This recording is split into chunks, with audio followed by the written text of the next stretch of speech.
relaxing your hand. And it now moves on up into your forearm, relaxing your forearm. And on up into your upper arms, relaxing your upper arms. And your fingers and hands and forearms and upper arms are now just completely relaxed as the soothing sensations move on down into the base of your spine and then begin to move slowly up your spine, up your spine, up and into the back of your neck and shoulder muscles.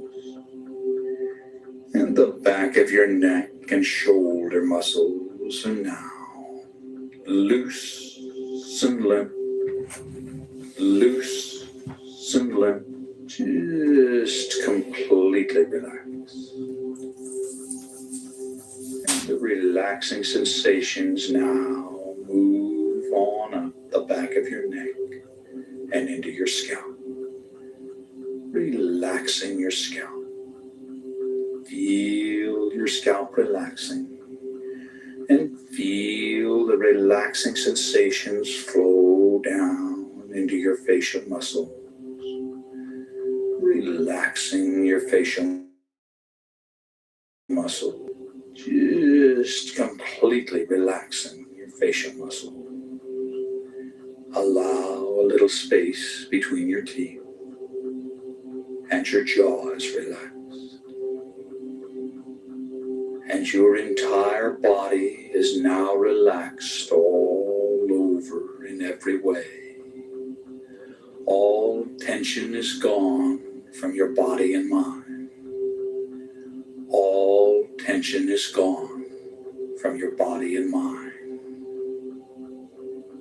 And it's time to imagine a bright white light coming down from above and entering your crown chakra of spirituality on the top of your head. Now this is the universal light of life energy. Feel it, create it with the unlimited power of your mind, and feel the light within you, flowing through your body and mind, filling you to overflowing with this bright white protectory light. And now vividly imagine the light concentrating around your heart area, and visualize it emerging from your heart area to totally surround your body with a protectory aura of bright white God light. And as you continue to listen to the sound of my voice, yourself in a situation in which you were going down, down, down, deeper and deeper down as I count backwards from 7 to 1. Number 7, deeper, deeper, deeper, down, down, down. Number 6, deeper, deeper, deeper, down, down, down. Number 5, deeper, deeper, deeper, down, down, down. Number 4, deeper, deeper, deeper, down, down, down. Number 3, deeper, deeper, deeper, down,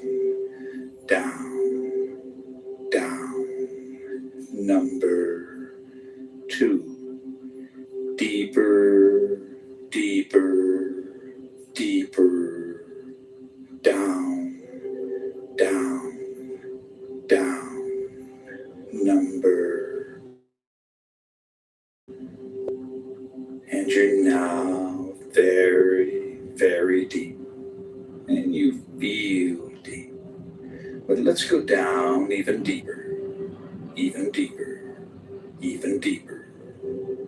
Number 7, deeper, deeper, deeper, down, down, down. Number 6, deeper, deeper, deeper, down, down, down. Number 5, deeper, deeper, deeper, down, down. Number 4, deeper, deeper, deeper, down, down, down. Number 3, deeper, deeper, deeper, down, down, down. Number 2, deeper, deeper, deeper, down, down, down. Number 1. And you're now relaxed and at ease and at peace in a relaxed consciousness. And each and every time you alter consciousness, you will go deeper than the time before until you've reached your natural level, which can be maintained by using this technique several times a week. Now, if at any time you feel uncomfortable in any way, all you have to do to awaken is to mentally count yourself up from 1 to 5. So you're in control. You can awaken at any time you desire to do so. And you're now relaxed and at ease, and a quietness of spirit permeates your body and mind. Begin by providing suggestions that will be communicated to every level of your body and mind. And they'll be accepted on every level of your body and mind. A quietness of spirit now permeates your body and mind. You release all tension created by stored up energy within your nervous system. All nervous energy is released to flow freely through your body and mind to be used in constructive ways.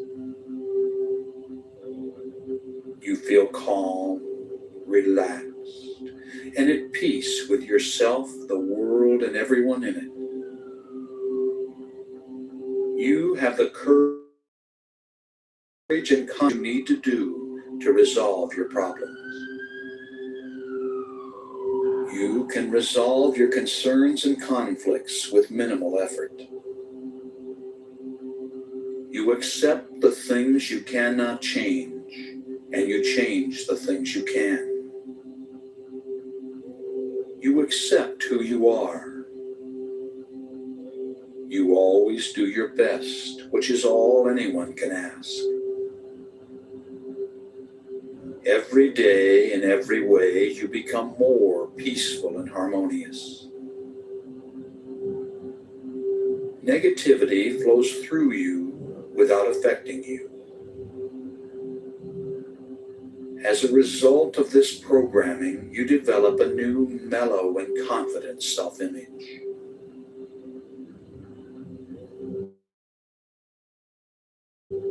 Are your key trigger words for post-hypnotic conditioned response.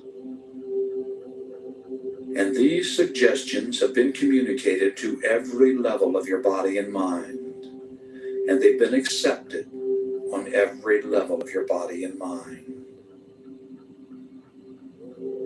And it's now time to visualize yourself having successfully overcome any and all anxiety. Imagine how good it feels to experience an ongoing quietness of spirit. Imagine your reactions and the reactions of those close to you. Vividly fantasize all the changes and benefits derived from living life in this calm state of mind.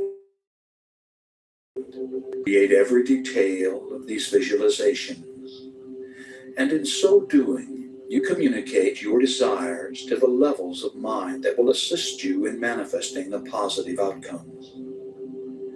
Imagine what you desire as if it were already so. Do this now while I am quiet for a while.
And you've just seen your own reality, and you're open to positive suggestions which you'll accept and act upon. A quietness of spirit now permeates your body and mind. You release all tension created by stored up energy within your nervous system. All nervous energy is released to flow freely through your body and mind to be used in constructive ways. You feel calm, relaxed, and at peace with yourself, the world, and everyone in it. You have the courage and confidence to do what you need to do to resolve your problems. You can resolve your concerns and conflicts with minimal effort. You accept the things you cannot change, and you change the things you can. You accept who you are. You always do your best, which is all anyone can ask. Every day, in every way, you become more peaceful and harmonious. Negativity flows through you without affecting you.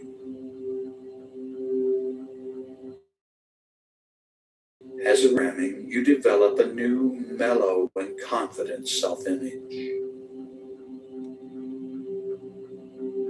Quietness of spirit are your key trigger words for post-hypnotic conditioned response. And these suggestions have been communicated to every level of your body and mind, and they've been accepted on every level of your body and mind. And these suggestions have been communicated to every level of your body and mind, and they've been accepted on every level of your body and mind. And it's now time to use a repeat technique to saturate your mind with a message. Together, we'll communicate it to every level of your... So say the words along with me, silently in your mind. Shout them out silently and hear them echo out across the universe and back to you. A quietness of spirit now permeates my body and mind, and my stored up energy is released to flow freely through my system. A quietness of spirit now permeates my body and mind, and my stored up energy is released to flow freely through my system. A quietness of spirit now permeates my body and mind, and my stored up energy is released to flow freely through my system. A quietness of spirit, my body and mind, and my stored up energy is released to flow freely through my system. A quietness of spirit now permeates my body and mind, and my stored up energy is released to flow freely through my system. A quietness of spirit now permeates my body and mind, and my stored up energy is released to flow freely through my system. A quietness of spirit now permeates my body and mind, and my stored up energy is released to flow freely through my system. A quietness of spirit now permeates my body and mind, and my stored up energy is released to flow. A quietness of spirit now permeates my body and mind, and my stored up energy is released to flow freely through my system. A quietness of spirit now permeates my body and mind, and my stored up energy is released to flow freely through my system. That's right. A quietness of spirit now permeates your body and mind, and all your stored up energy is released to flow freely through your system. And every day, in every way, you become more peaceful and harmonious. Your new, mellow, and confident self-image is a projection of who you are. You are mellow and self-confident. And I'm now going to give you some key trigger words for post-hypnotic conditioned response. Anytime you feel the slightest bit nervous, simply stop what you're doing, close your eyes, breathe deeply, and say these words quietly to yourself. Quietness of spirit. The words quietness of spirit are post-hypnotic conditioned response trigger words to reduce anxiety and intensify your calm and confident demeanor. These key trigger words invoke powerful post-programming mental conditioning that you can draw upon when you need it. When you say the quietness of spirit, you'll immediately feel a surge of calmness and confidence flow through your body and mind. And every time you hear this suggestion, and every time you use your quietness of spirit programming, it becomes more and more effective. And it's now time to repeat another powerful affirmation along with me. When I say the words quietness of spirit, I relax, regain control, and experience a surge of calmness and confidence. When I say the words quietness of spirit, I relax, regain control, and experience a surge of calmness. When I say the words quietness of spirit, I relax, regain control, and experience a surge of calmness and confidence. When I say the words quietness of spirit, I relax, regain control, and experience a surge of calmness and confidence. When I say the words quietness of spirit, I relax, regain control, and experience a surge of calmness and confidence. When I say the words quietness of spirit, I relax, regain control, and experience a surge of calmness and confidence. When I say the word, I relax, regain control, and experience a surge of calmness and confidence. When I say the words quietness of spirit, I relax, regain control, and experience a surge of calmness and confidence. When I say the words quietness of spirit, I relax, regain control, and experience a surge of calmness and confidence. When I say the words quietness of spirit, I relax, regain control, and experience a surge of calmness and confidence. That's right. You've programmed this suggestion on every level of your body and mind, and it becomes your reality. And now, once again, it's time to create another visualization in which you perceive yourself having successfully accomplished your goal. Fantasize the desired result of this programming. Create every detail in your mind, your feelings and reactions, the reactions of others, everything. Make it real. Do this now while I'm quiet for a while.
And you've just seen your own reality.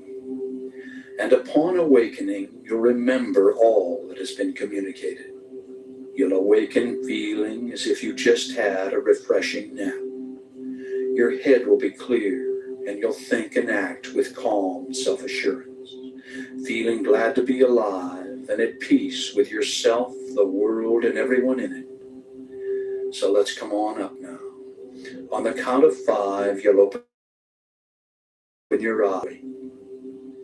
Number 1, feel the lifeblood returning to your arms and legs. Number 2, coming on up and at peace with all life. Number 3, coming on up feeling an internal balance and harmony. Number 4, recall the situation in the room. And number 5, wide awake, wide awake. Open your eyes and feel good. Number 5, wide awake.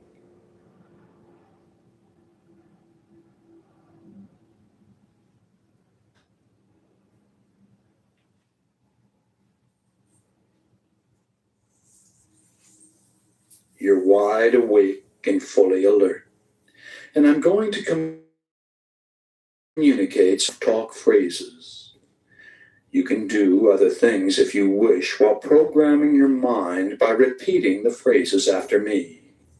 And throughout your day, recall these phrases and say them over and over to yourself, out loud or silently in your mind. All right, now repeat each phrase after me. A quietness of spirit now permeates my body and mind.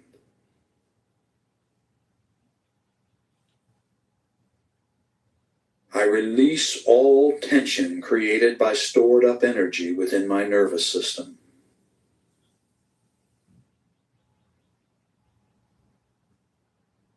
All nervous energy is released to flow freely in constructive ways.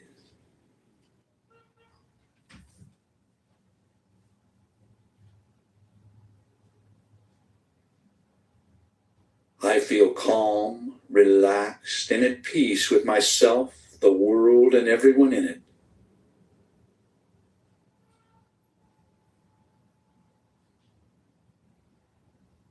I have the courage and confidence to do what I need to do to resolve my problems.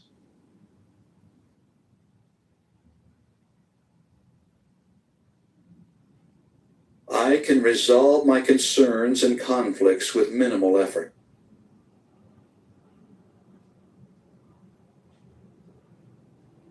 I accept the things I cannot change, and I change the.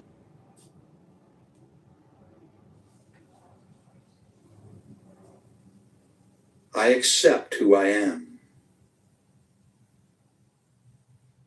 I always do my best, which is all anyone can ask.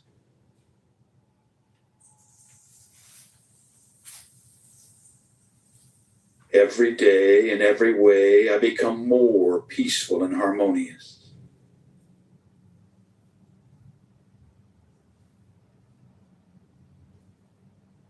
Negativity flows through me without affecting me.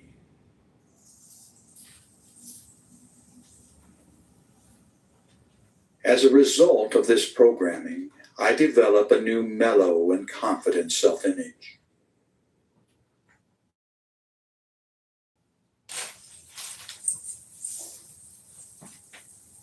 The words quietness of spirit are my key trigger words for post-hypnotic conditioned response.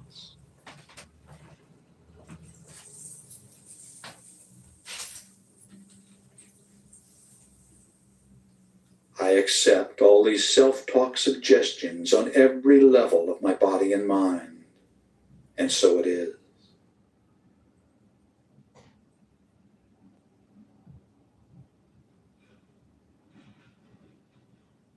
A quietness of spirit now permeates my body and mind.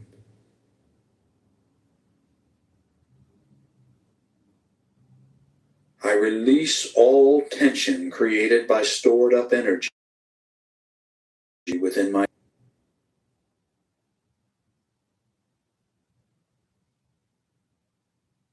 All nervous energy is released to flow freely through my body and mind to be used in constructive ways.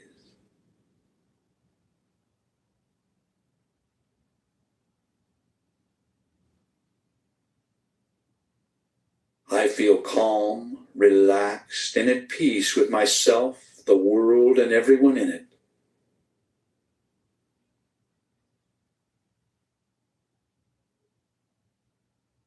I have the courage and confidence to do what I need to do to resolve my problems.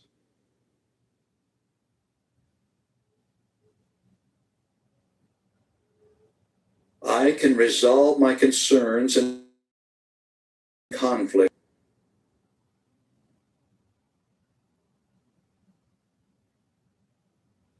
I accept the things I cannot change, and I change the things I can.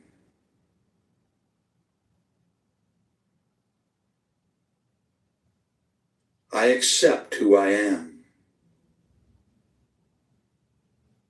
I always do my best, which is all anyone can ask.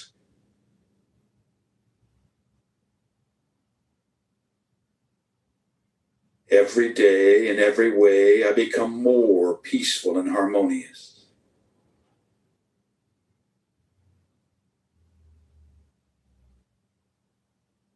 Negativity flows through me without affecting me.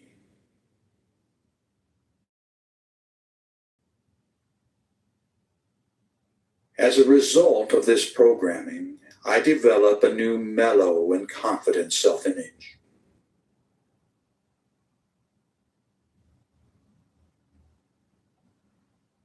The The words quietness of spirit are my key trigger words for post-hypnotic conditioned response.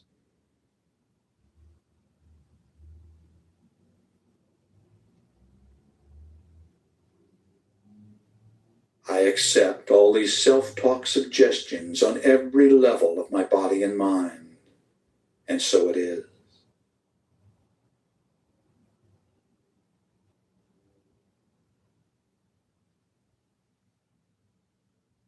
A quietness of spirit now permeates my body.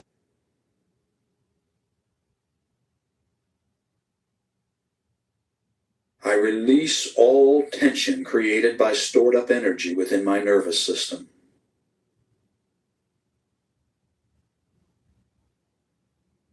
All nervous energy is released to flow freely through my body and mind to be used in constructive ways.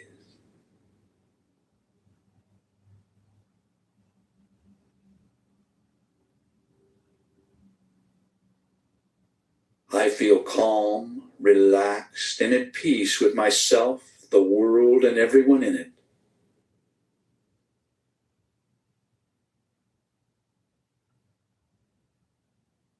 I have the courage and confidence to do what I need to do. Problems.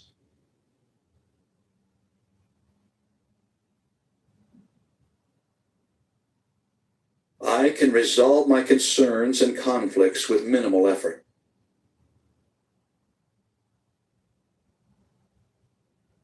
I accept the things I cannot change, and I change the things I can.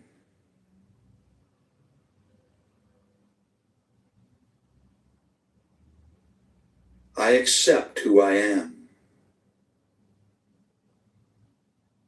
I always do my best, which is all anyone can ask.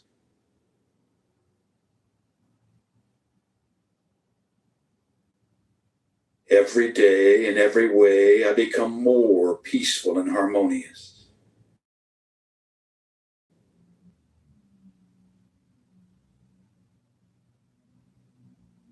Negativity flows through me without affecting me.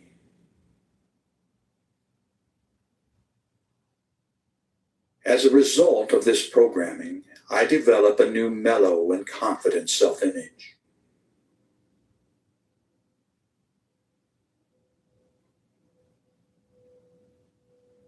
The words quietness of spirit are my key trigger words for post-hypnotic conditioned response.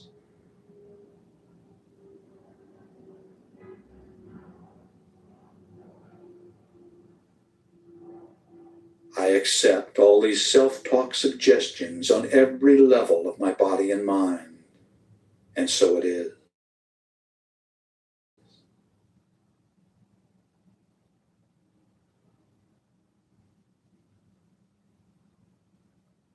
A quietness of spirit now permeates my body and mind.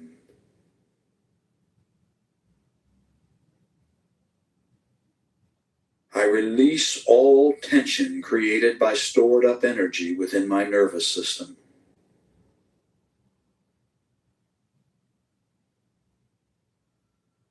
All nervous energy is released to flow freely through my body and mind to be used in constructive ways.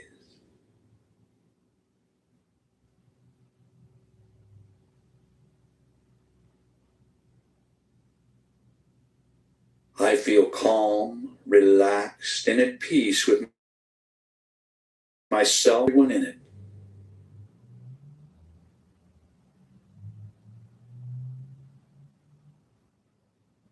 I have the courage and confidence to do what I need to do to resolve my problems.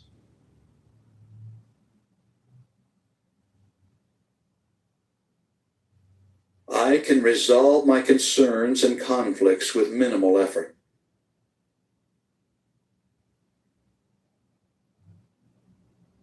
I accept the things I cannot change, and I change the things I can.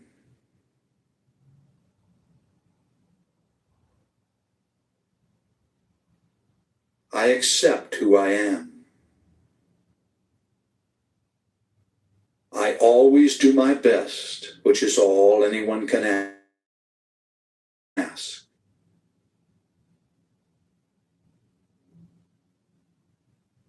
Every day, in every way, I become more peaceful and harmonious.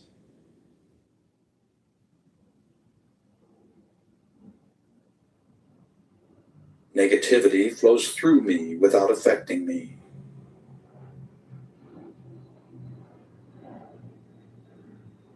As a result of this programming, I develop a new mellow and confident self-image.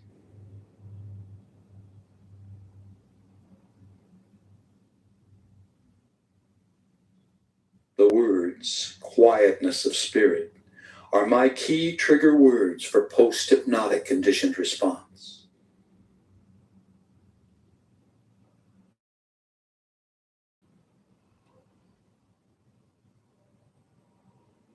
I accept all these self-talk suggestions on every level of my body and mind, and so it is.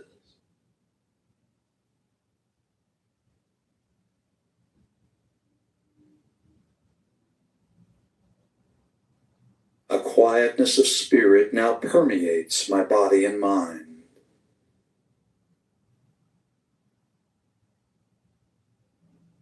I release all tension created by stored up energy within my nervous system.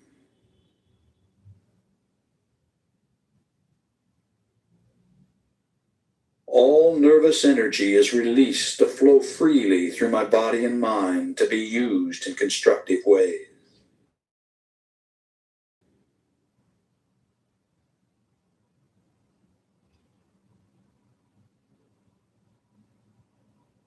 I feel calm, relaxed, and at peace with myself, the world, and everyone in it.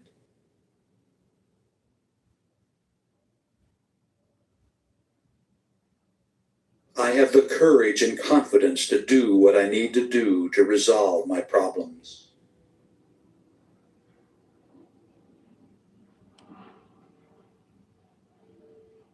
All right. The self-talk phrases session is now complete, and in 20 seconds, the sleep programming introduction will begin.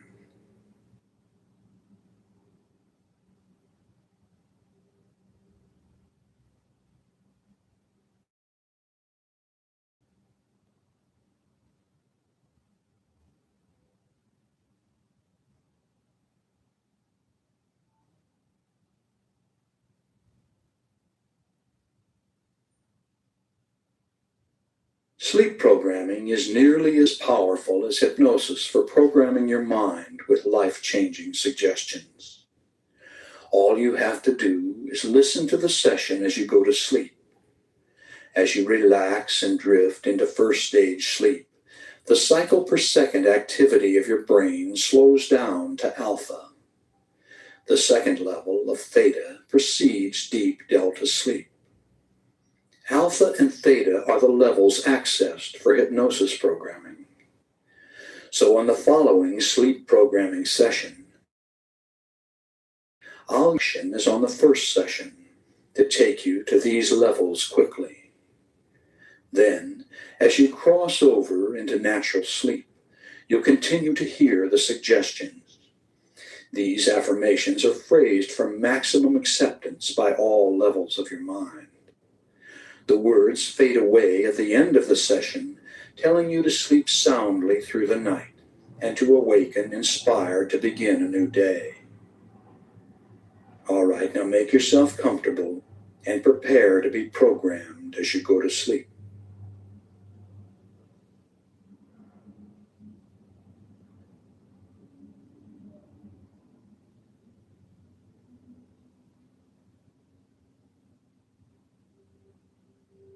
Close your eyes. It's time to breathe deeply and relax completely.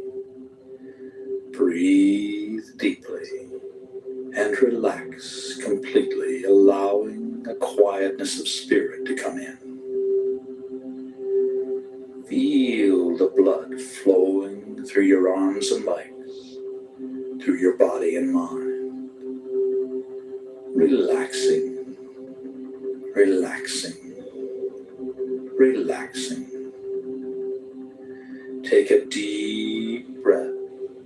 Hold it as long as you comfortably can, and then let it out slowly through slightly parted lips. And when the breath is all the way out, contract your stomach muscles and push it even further out and further out.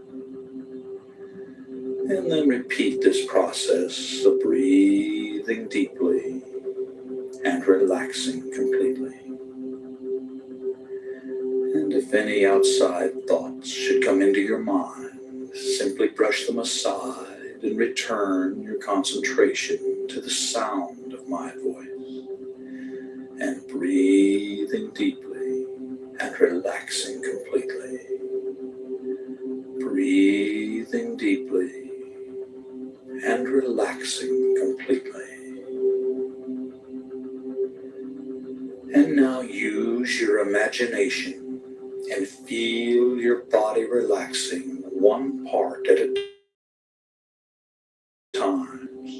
Play the role, play the part, and mentally relay the relaxing suggestions into that part of your body and feel them take effect. Feel your body relaxing, relaxing, relaxing.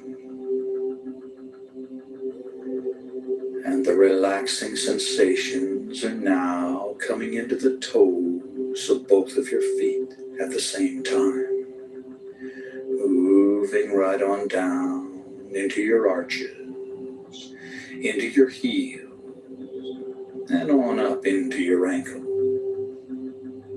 Completely relaxed, completely relaxed. And these soothing now, moving on up your legs to your knees, relaxing all the muscles as it goes, and on up your legs to your thighs and to your hips, just completely relaxing. And your full attention is on the sound of my voice as the relaxing sensations move into the fingers of both of your hands, relaxing your hands. And it now moves on up into your forearms, relaxing your forearms, and on up into your upper arms, in your upper arms. And your fingers and hands and forearms and upper arms are now just completely relaxed as the soothing sensations move on down into the base of your spine, and then begin to move slowly up your spine, up your spine, up your spine, and into the back of your neck and shoulder muscles. And the back of your neck and shoulder muscles are now loose and limp, loose and limp, just completely relaxed. And the relaxing sensations now move on up the back of your neck and into your scalp, relaxing your scalp. Feel your scalp relaxing, and feel the relaxing sensations flow down into your facial muscles, relaxing your facial muscles, just completely relaxing your facial muscles. Allow a little space between your teeth, and your jaw is relaxed. Our body is now relaxed all over in every way. tension is gone from your body and mind. All tension is gone from your body and mind. And it's time to imagine a bright white light coming down from above and entering your crown chakra of spirituality on the top of your head. Now, this is the universal light of life energy. See it, feel it, create it with the unlimited power of your mind, and feel the light within you, flowing through your body and mind, flowing with this bright white protectory light. And now, vividly imagine the light concentrating around your heart area. And visualize it emerging from your heart area to totally surround your body with a protectory aura of bright white God light. And as you continue to listen to the sound of my voice, vividly imagine yourself in a situation in which you were going down, down, down, deeper and deeper down, as eyes from 7 to 1. Number 7, deeper, deeper, deeper, down, down, down. Number 6, deeper, deeper, deeper, down, down, down. Number 5, deeper, deeper, deeper, down, down, down. Number 4, deeper, deeper, down, down, down. Number 3, deeper, deeper, deeper, down, down, down. Number 2, deeper, deeper, deeper, down, down, down. Number 1. And you're now very, very deep. And you feel deep. But let's go down even deeper, even deeper, even. Number 7, deeper, deeper, deeper, down, down, down. Number 6, deeper, deeper, deeper, down, down, down. Number 5, deeper, deeper, deeper, down, down, down. Number 4, deeper, deeper, deeper, down, down, down. 3, deeper, deeper, deeper, down, down, down.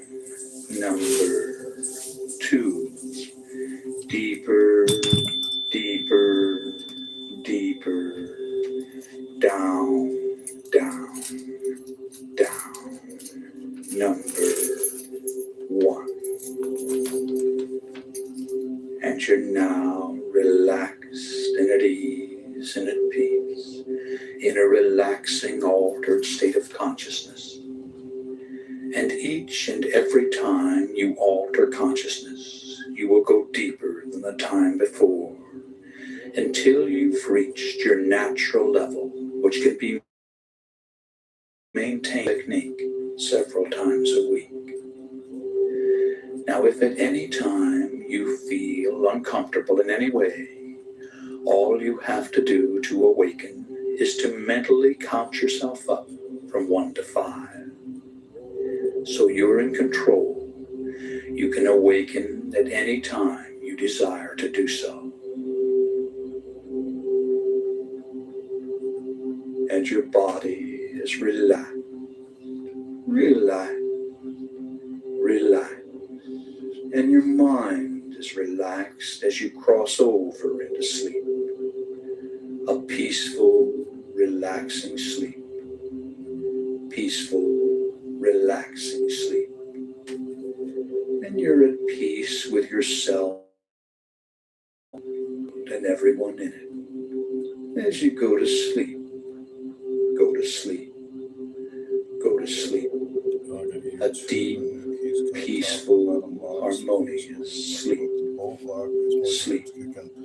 And you're going to sleep, and as you do, you accept the suggestions you hear. You accept the suggestions you hear.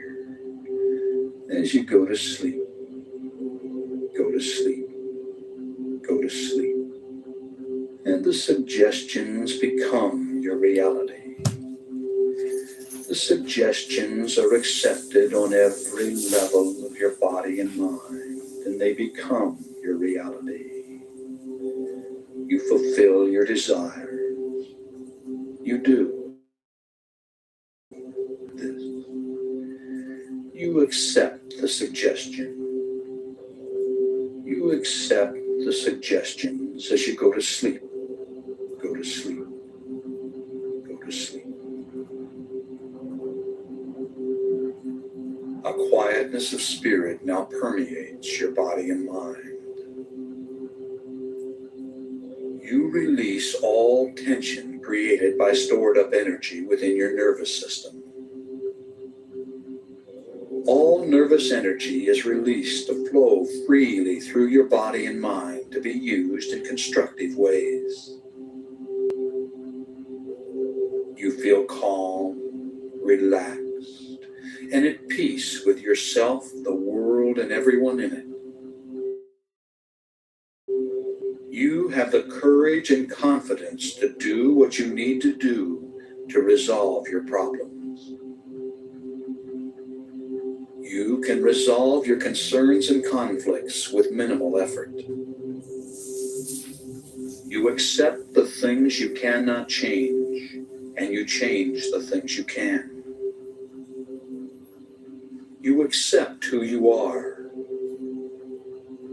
You always do your best, which is all anyone can ask. Every day, in every way, you become more peaceful and harmonious. Negativity flows through you without affecting you. As a programming, you develop a new, mellow, and confident self-image. Quietness of spirit are your key trigger words for post-hypnotic conditioned response. And these suggestions have been communicated to every level of your body and mind, and they've been accepted on every level of your body and mind. A quietness of spirit now permeates my body and mind, and my stored up energy is released to flow freely through my system. A quietness of spirit now permeates my body and mind, and my stored up energy is released to flow freely through my system. A spirit now permeates my body and mind, and my stored up energy is released to flow freely through my system. A quietness of spirit now permeates my body and mind, and my stored up energy is released to flow freely through my system. quietness of spirit now permeates my body and mind, and my stored up energy is released to flow freely through my system. A quietness of spirit now permeates my body and mind, and my stored up energy is released to flow freely through my system.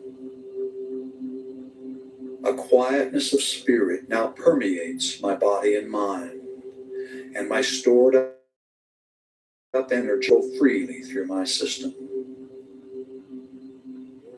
A quietness of spirit now permeates my body and mind, and my stored up energy is released to flow freely through my system.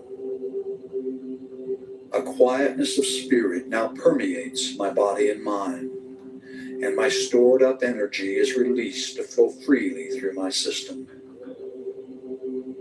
A quietness of spirit now permeates my body and mind, and my stored up energy is released to flow freely through my system.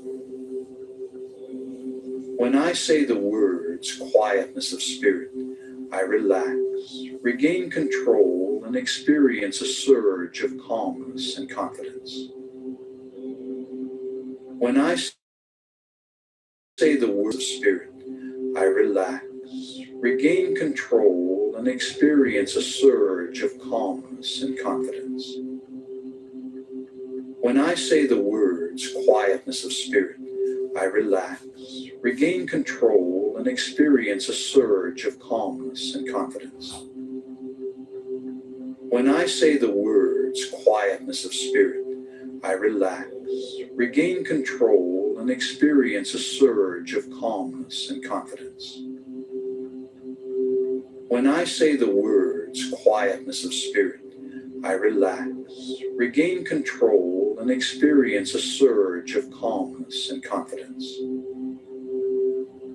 When I say the words quietness of spirit, I relax, regain control,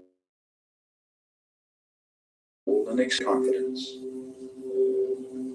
When I say the words quietness of spirit, I relax, regain control, and experience a surge of calmness and confidence.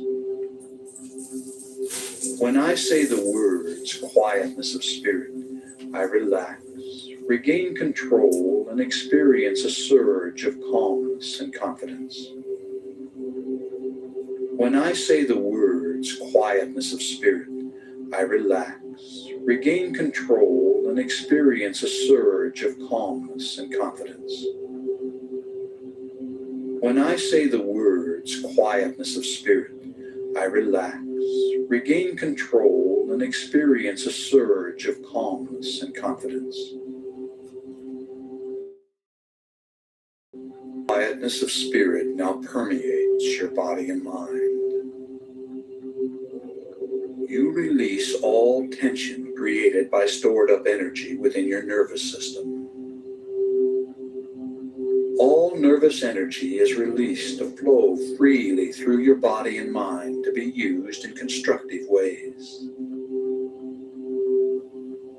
You feel calm, relaxed, and at peace with yourself, the world, and everyone in it. You have the courage and confidence to do what you need to do to resolve your problems. You can resolve your concerns and conflicts with minimal effort. You accept the change, and you change the things you can. You accept who you are. You always do your best, which is all anyone can ask. Every day, in every way, you become more peaceful and harmonious. Negativity flows through you without affecting you. As a result of this programming, you develop a new, mellow, and confident self-image. Quietness of spirit are your key trigger words for post-hypnotic conditioned response. And these suggested to every level of your body and mind, and they've been accepted on every level of your body and mind.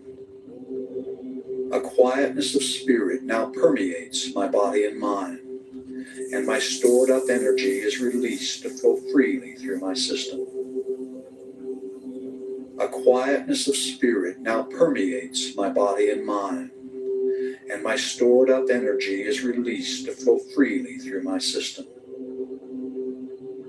A quietness of spirit now permeates my body and mind, and my stored up energy is released to flow freely through my system. A quietness of spirit now permeates my body and mind, and my stored up energy is released to the system. A quietness of spirit now permeates my body and mind, and my stored up energy is released to flow freely through my system.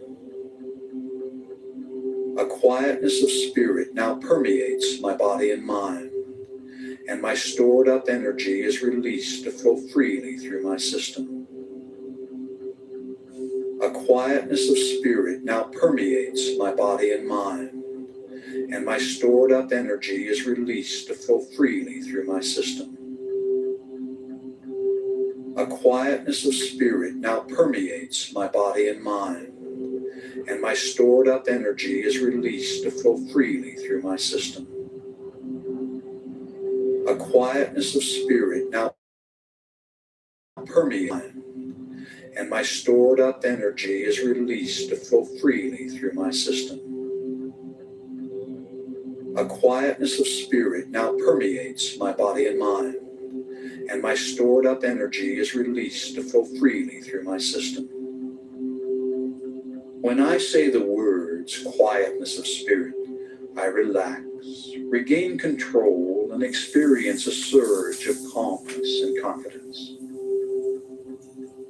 When I say the words quietness of spirit, I relax, regain control, and experience a surge of calmness and confidence.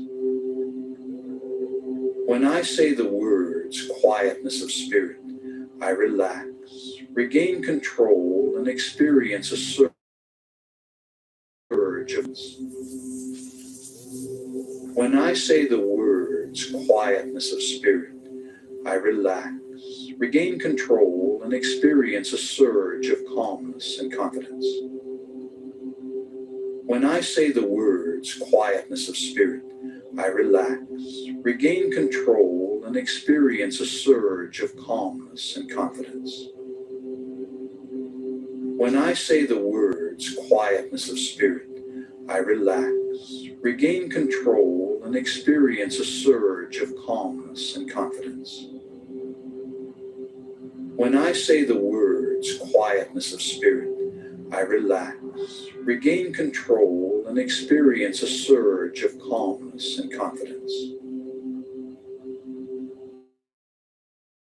When I say the quietness of spirit, I relax, regain control, and experience a surge of calmness and confidence. When I say the words quietness of spirit, I relax, regain control, and experience a surge of calmness and confidence. When I say the words quietness of spirit, I relax, regain control, and experience a surge of calmness and confidence. A quietness of spirit now permeates your body and mind. You release all tension created by stored up energy within your nervous system. All nervous energy flow freely through your body and mind to be used in constructive ways. You feel calm, relaxed, and at peace with yourself, the world, and everyone in it. You have the courage and confidence to do what you need to do to resolve your problems.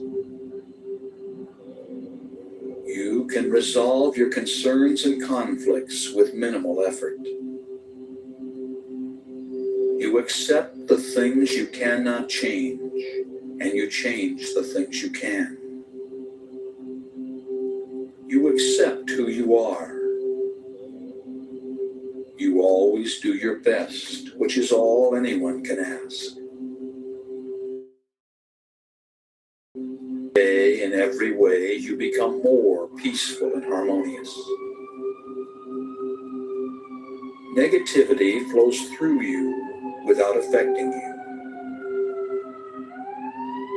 As a result of this programming, you develop a new mellow and confident self-image. Quietness of spirit are your key trigger words for post-hypnotic conditioned response. And these suggestions have been communicated to every level of your body and mind, and they've been accepted on every level of your body and mind. A quietness of spirit now permeates my body and mind, and my stored up energy is released to flow freely through my system. Spirit now permeates my body and mind, and my stored up energy is released to flow freely through my system. A quietness of spirit now permeates my body and mind, and my stored up energy is released to flow freely through my system. A quietness of spirit now permeates my body and mind, and my stored up energy is released to flow freely through my system. A quietness of spirit now permeates my body and mind, and my stored up energy is released to flow freely through my system. A quietness of spirit now permeates my body and mind, and my stored up energy is released from my system. A quietness of spirit now permeates my body and mind, and my stored up energy is released to flow freely through my system. A quietness of spirit now permeates my body and mind, and my stored up energy is released to flow freely through my system. A quietness of spirit now permeates my body and mind, and my stored up energy is released to flow freely through my system. A quietness of spirit now permeates my body and mind, and my stored up energy is released to flow freely through my system. And you sleep peace and awaken at peace with yourself, the world, and everyone in it.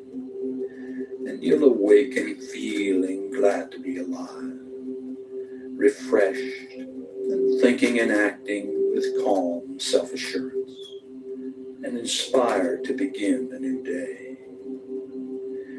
And you accept these suggestions as you go to sleep. The suggestions are accepted on every level of your body and mind, and they become your reality. You fulfill your desires. You do. You accept this, and you accept these suggestions as you go to sleep. Go to sleep. Go to sleep. And you accept these suggestions as you go to sleep. Go to sleep. Go to sleep. Go to sleep. And you accept these suggestions as you go to sleep. Go to sleep. Go to sleep. Go to sleep. And you accept these suggestions as you go to sleep. Go to sleep. Go to sleep. Go to sleep. And you accept these suggestions as you go to sleep. Go to sleep. Go to sleep. Go to sleep.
that's not it. Now, connect that with the struggles between men and women. Well, that's fundamentally different. So, I mean, so now we're talking about Elon Musk then. Because you brought him up. No, I did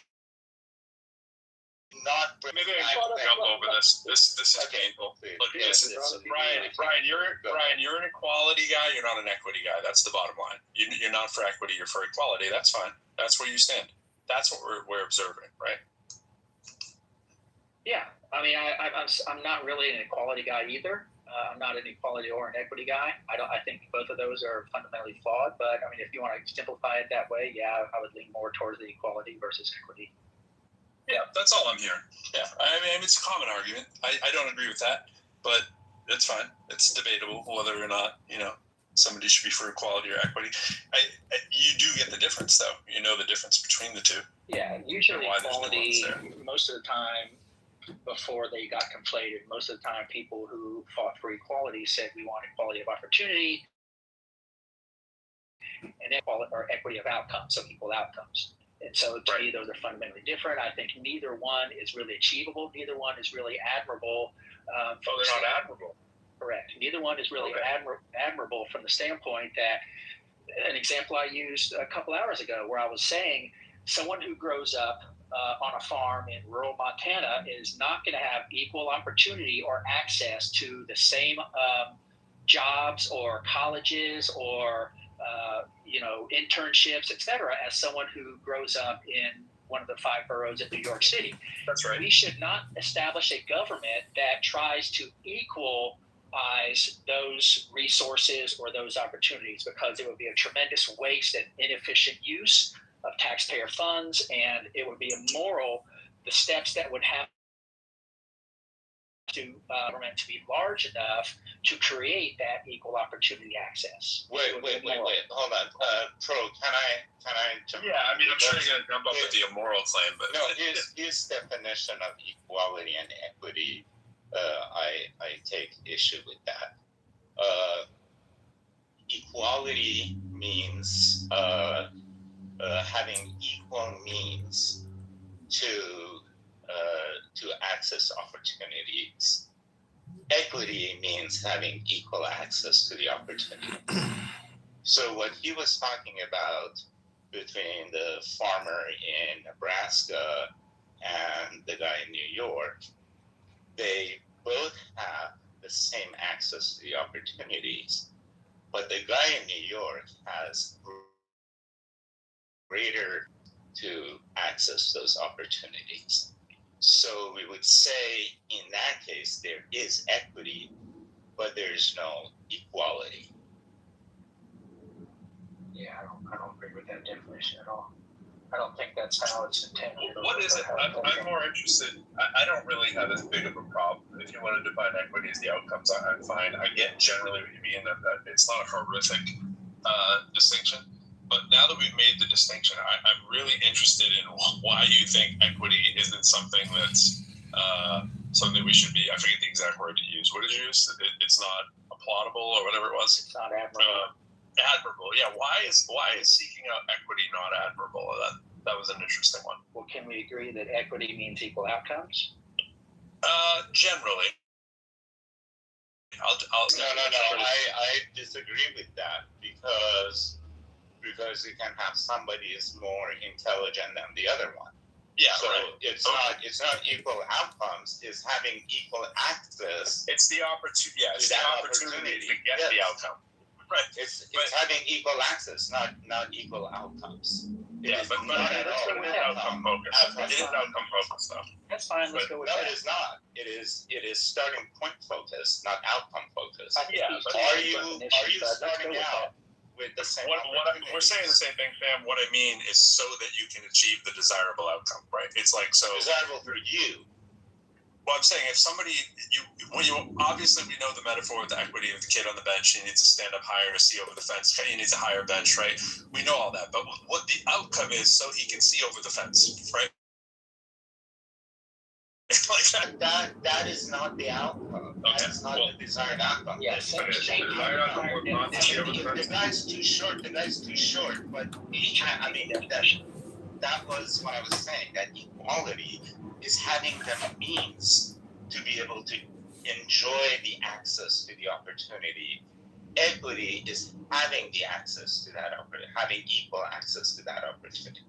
Right, but what we're saying is that you might need different levers, right? You might need, like the example with the taller ladder to see over the fence. All right. Providing the equity to get the outcome. That's what I mean by the outcome. He's divorcing outcome. He's divorcing the notion. That's fine. That's fine. It's not. Get to why it's not. Get to why that's not an admirable thing.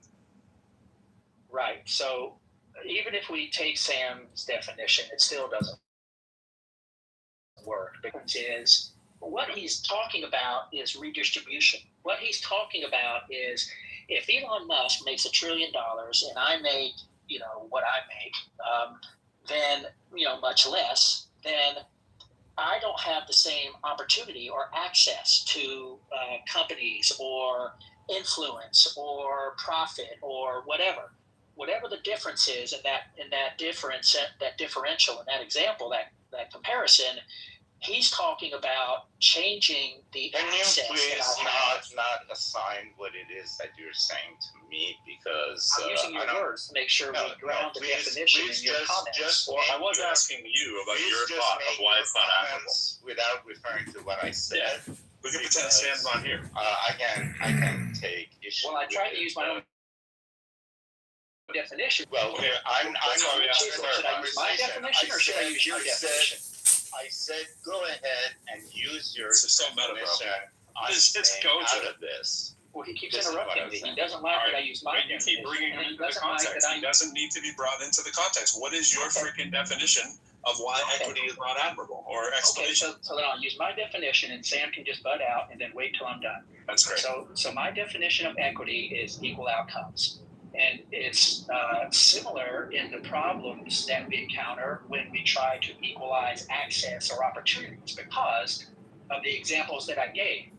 Not only that, but you also have to factor in individual differences. Some people are more ambitious. They're taller. They're just to remind everyone, you said that all of Europe was less ambitious. All right, we're back on that. That's a cultural thing. That's an effect of their. Well, this is a belief that you have, is what it is. It's not a fact. It's a belief that you have. It's a weird belief that you would assign that to an entire continent, but that's another thing. So just putting that on the table for all those who came to the game late, since you want to evoke ambition. Sure. So I think that when you try to equalize outcomes, you run into the same problem as when you try to equalize opportunity. You have to end up taking from the people who are productive. You have to take from, you have to use things like affirmative action. So if, as you were saying earlier, if we just take merit on its own, as its own standard and on metric, then only Asians would get into the higher universities, right? So that was your No, that was actually Benjamin's point. So, wait, hold on. Equity is not the same thing as equal outcomes. No, it's not. I'm not sure what I know what he's trying to smuggle in there, and I know why Sam obviously is pushback answer. No, it's just the way that you redistribution. The problem is redistribution. You're not saying the whole sentence with outcomes is what you're doing. It's we're concerned about the potential to reach the outcome by not hamstringing someone at the start. That's it. I'm giving you what you need at the beginning so it's possible for you to attain the outcome. When we're talking about degree attainment in higher education, I don't know where it comes from. It can come from a whole myriad of places. But you use no. I don't need to think it through. I'm telling you there's a variety of possibilities of where that has to come from somewhere, right? It sure can, but there's a variety of ways that it can come from. You seem to be stuck on one of them. What we're trying to do is say, who is getting the bad end of the deal here? Is it core a little bit more of something? Is that what we're getting at? What I'm saying is when you take that principle and you apply it throughout a society, you see that when redistribution, this notion and this scheme is put into practice, socialism, you run into things that you run into these socialist outcomes where socialist objectives. You decrease ambition, decrease productivity, you decrease patents. Yeah. Do you? Okay. Yeah. So the efforts of socialism are to decrease ambition. Yet Elon Musk, who benefited off of the idea of socialism, where he's had government subsidies finance his entire corporation for years, somehow the guy you think is Mr. Ambition has a lack of it now all of a sudden. I think in that way, he has been more than any human I can point to. Yeah, I can't think of another person who's benefited from socialism more. His cars were the principal part of how he started to get to where he is now, drive on public roads. He had subsidies from the government, which are paid for by taxpayers, to make that company happen. Then he gets government contracts from NASA to put his satellites in the sky that he turns a profit on so that he can actually sell access to the internet to mostly third world nations who do not have decent access to Wi-Fi. That's his business plan. There's no more robbing from the poor to give to the rich business plan that I can think of that benefits off of corporate socialism and socialism in our government here, particularly in the United States, one that he has access to unlimited since Trump let him in and do the Doge, than anybody I can think of. So Roger has succeeded off of socialism, and you don't see it.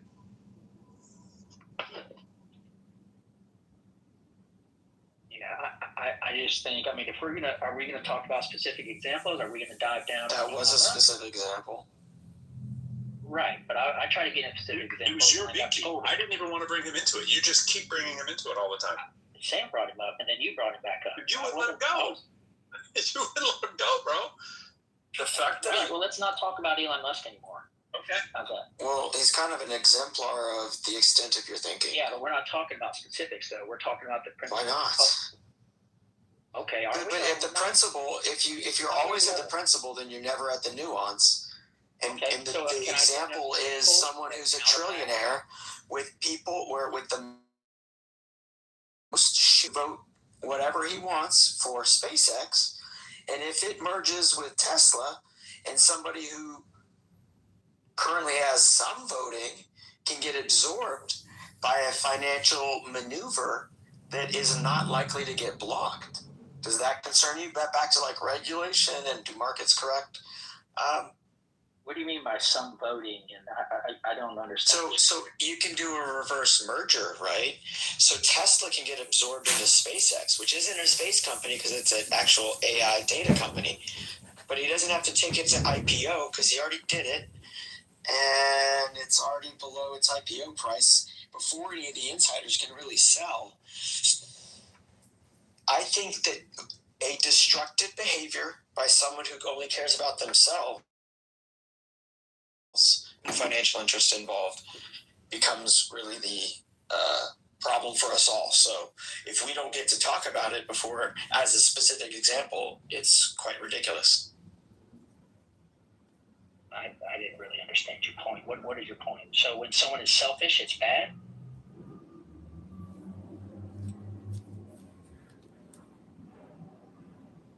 You really lost me.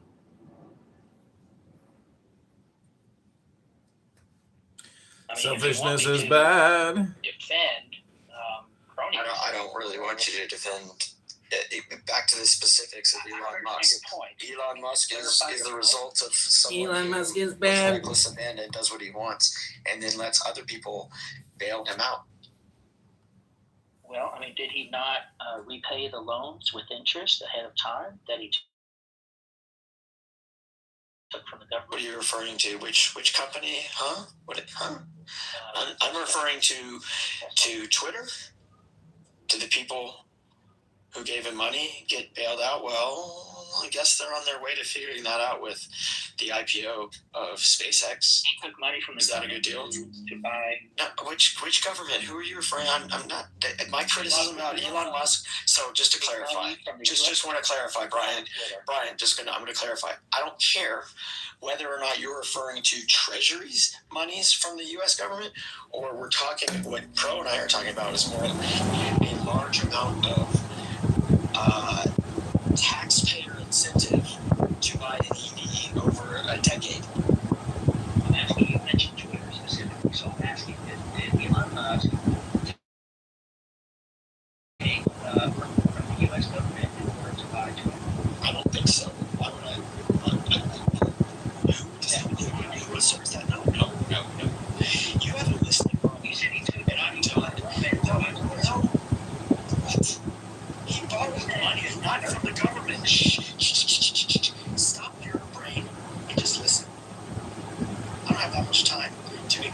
yourself again. Quit telling me what I said. I wouldn't say something as stupid as that. He took money from the Emirates. He took money from other investors to help bail out. It was funded through the mechanism of finance. Goldman Sachs helps super arrange this stuff. Banks are involved. This happens over. I'm not even done. To answer your question, he didn't take government money. We're talking about this. There's nothing wrong with it. I didn't even are you butthurt and you can't let someone finish. You're not even letting someone finish. I'm done with you. Much like Sam, I don't need to talk. Someone can't listen. Okay, take a hike, see you there. So then You just can't listen. What's the difference?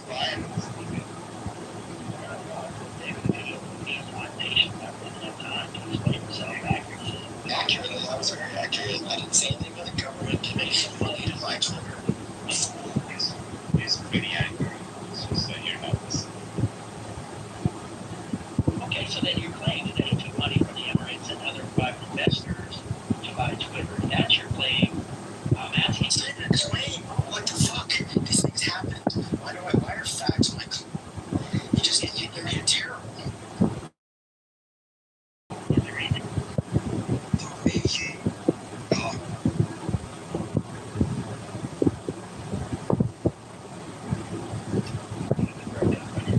Is there anything wrong with him getting money from private investors to Your code between right and wrong is myopic at best. Myopic at best. I'm asking for your interpretation? If I told you I wrote something about financial markets, you wouldn't have the patience to read it. So, whatever. You also don't listen. So I don't expect much. I have zero expectations. I have someone else in my presence, so I'm gonna let you have your ridiculous notions. Here you go.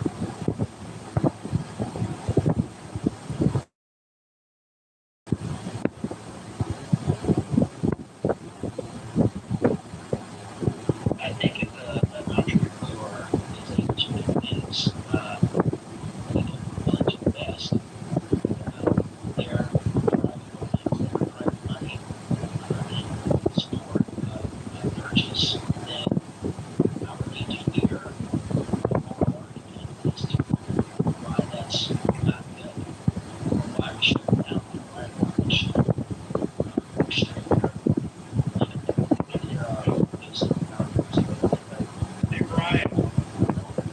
Brian, I don't think there's anything inherently wrong with that, but I think there's people that have a problem with, they have this in their memory of you earlier saying that we need to support and protect Elon Musk, which is completely opposite of what he's done as far as, and his companies have done as far as the people, the employees, and the population that his companies are around. Think of the fact that he left California to Texas because he was a little bummer on taxes or whatever it may have been that he left Texas, but that impacted huge communities there. And it was not, he doesn't need protection. That's the thing that's the problem that people have in the back of their head, because your first statement is like that he needs protection and support from us. He's a cheerleader. He should actually be supporting the people. I don't know if I came across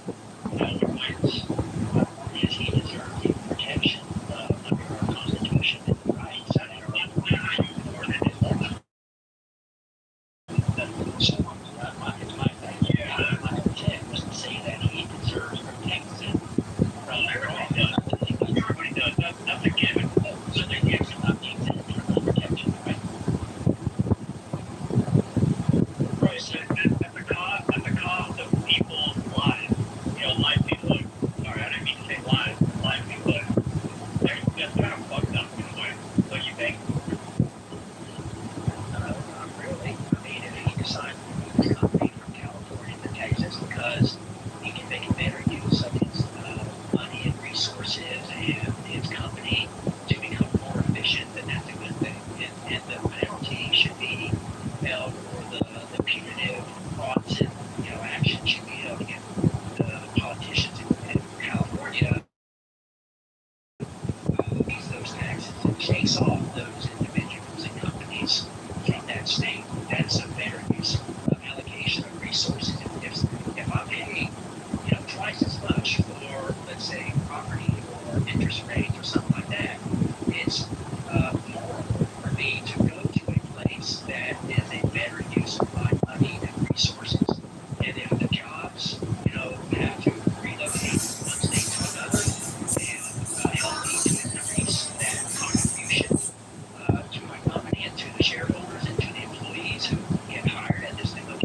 Right.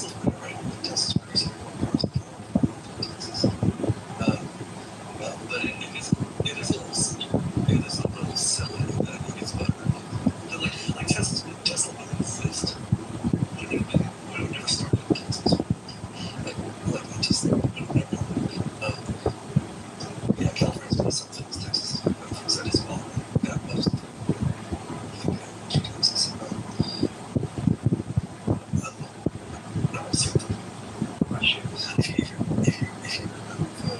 You pay more taxes than you're required. Why would they pay more taxes? Why would anybody pay more taxes? Taxes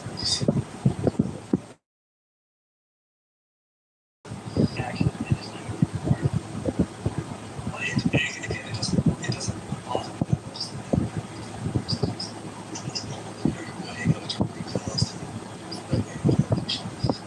But it's a little ungrateful to do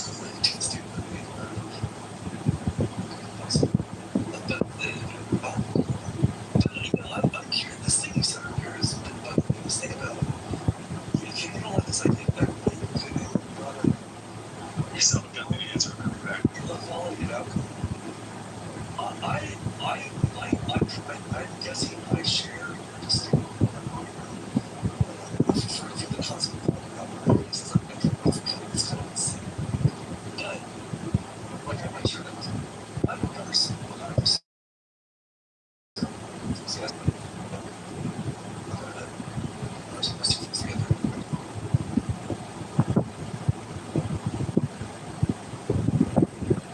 We just never looked at different definitions. You know, we took the common definition of equity. Yeah, they don't understand. Yeah, they don't really accept it. Talk about this. This is the last 2 years.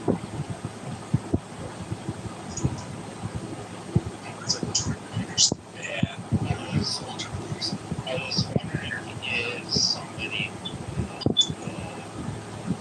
definition of equity or look up in Merriam's the definition is stated here. Unfortunately, I can't do it right now. It's That sounds like Well, I think that should put to rest with the definition of equity.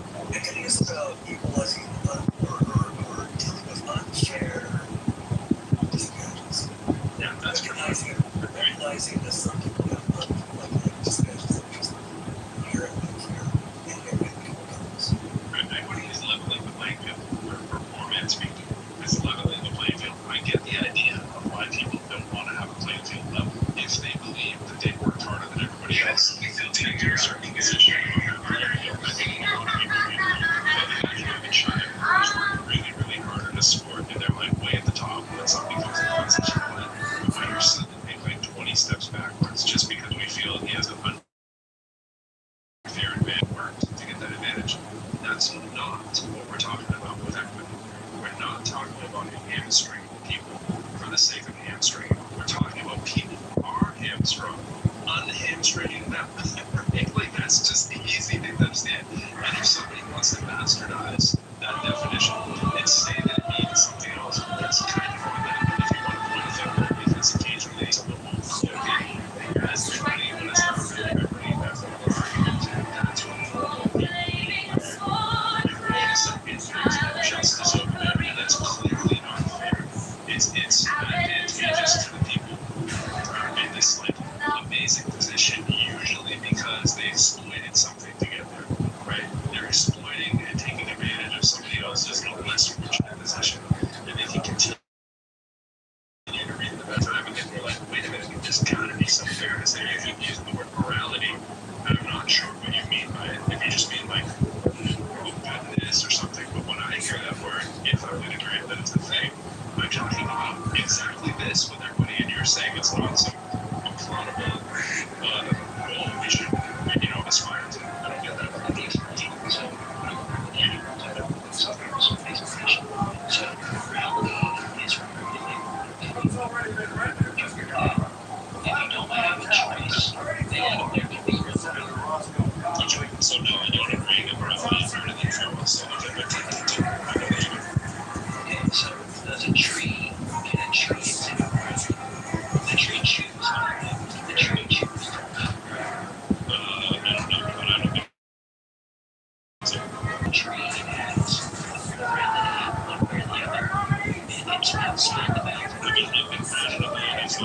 to live on my own or something, maybe I'd say that, but I don't think it does.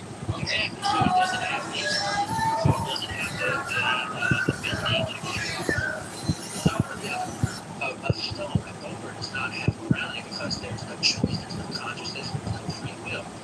Morality is rooted in free will. We have to. Until a tree made that case, though, but just because a tree doesn't have free will doesn't mean it's rooted in free will, unless you mean something different by rooted than I mean.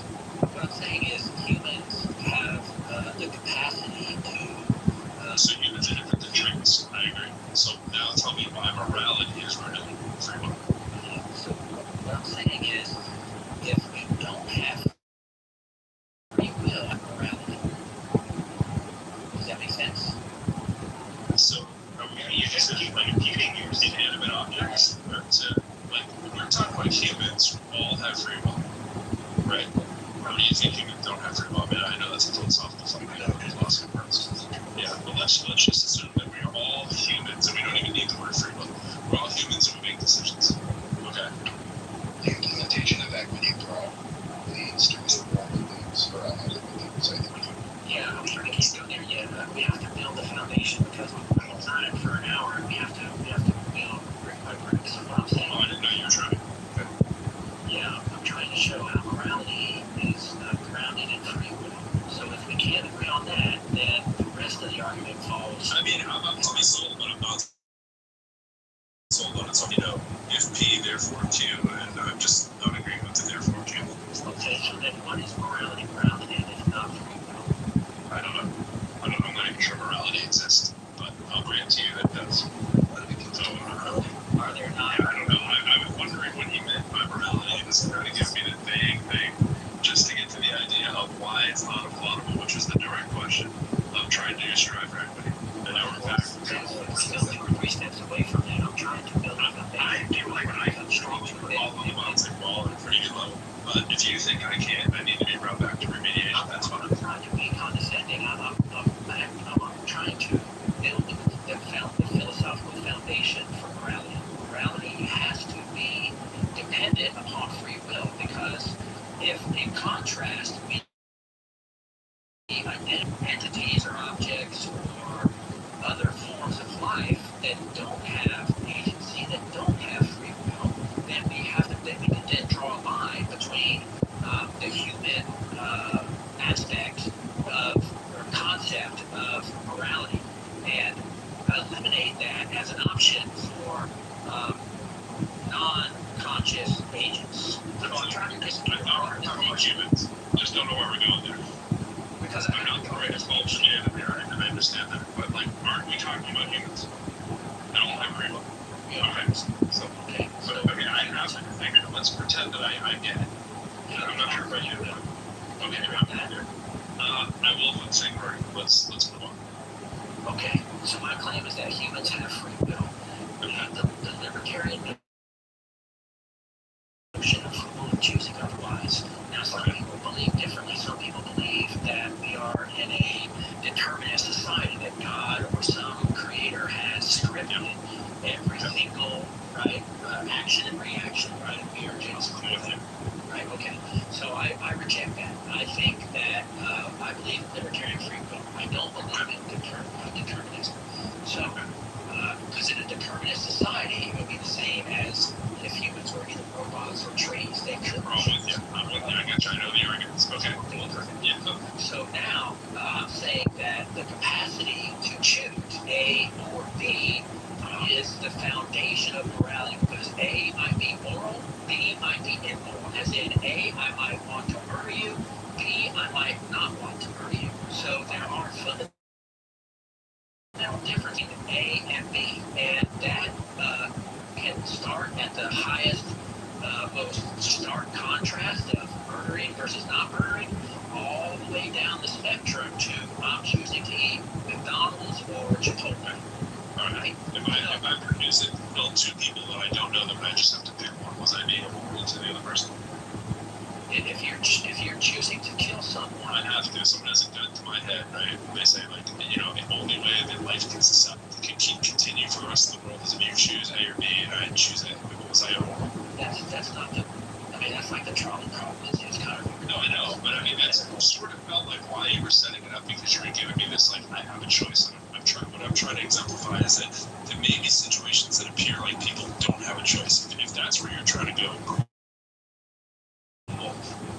I think it was a counter to that, but I don't know why we're doing the elaborate thing just to get to the point that you're trying to get to. Because you are being a bit condescending by assuming that we didn't understand all of these trite examples of libertarian free will. We've been in thousands of rooms like that on Clubhouse. Like, everybody who's here has been probably through hundreds of hours of that kind of So stuff. let me cut to the chase.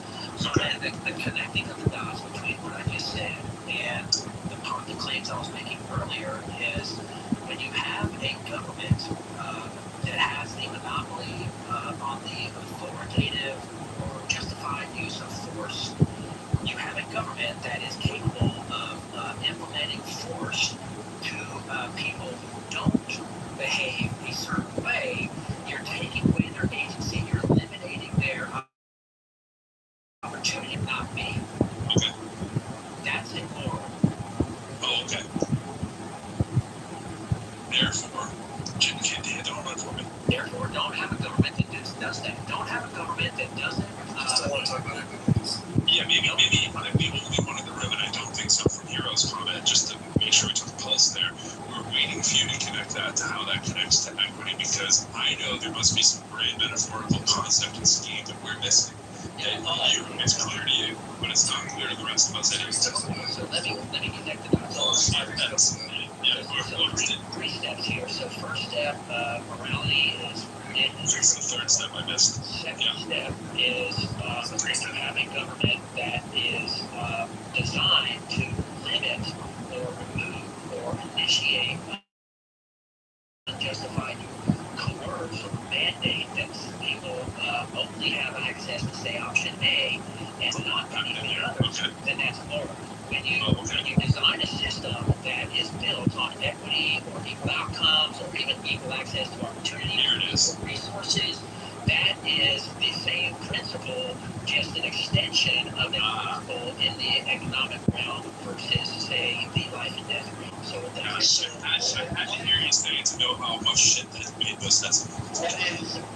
So basically, the argument is any limitation you will is immoral.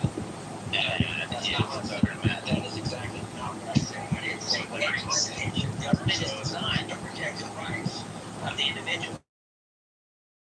If I, private citizen, and you impose on my property rights, you impose on my right to life, you impose on my pursuit of happiness, that is where the government should step in. So it doesn't mean that you have free will to come onto my property, steal my shit, or hurt my family. That's not what I'm saying. I'm drawing the line. Hang on. Hang on.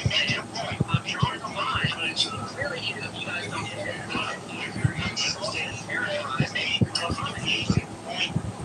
You keep falsely characterizing my points, though. You made your point. So you made your point. Okay. So basically, what you're trying to say, or what I understand, correct me if I'm wrong, is a limitation free will when the exercise of the free will does not affect the rights of others, and that's No, what I'm saying is when free will invades on my rights, that's immoral. but you're talking about the action of the government. How does the government's free will infringes your rights so that the government action will be immoral? Well, when a government imposes that same violation on me, whether it's an individual, whether it's you invading my property, or depriving me of the right to life, or it's the government or a company. Okay, so how does that It's the invasion of my private. Because you could say that if I'm protecting free will just across the board, then you're free will, whether it invades my private property or deprives me of rights, it's okay because I'm just defending free will. The government is designed to protect But you don't have. but that's not what I'm saying. You don't have property rights in your land because you have free will. You have property rights in your land because the government, based on certain rules, has given you every right. Okay, so then if I and trespass on your property, how have I? You haven't invaded my free will. You've invaded my property. You deprived me of my sovereignty over my land. So basically, deprivation of your rights is not 100% correlated with whether you have free will. You have certain rights that you have whether or not you have free will. Remember John Stuart Mill's claim, Can the freedom to swing your fist ends when it hits my face. Have you heard that statement? So that's where your free will to swing your fist violates my rights when it hits my face.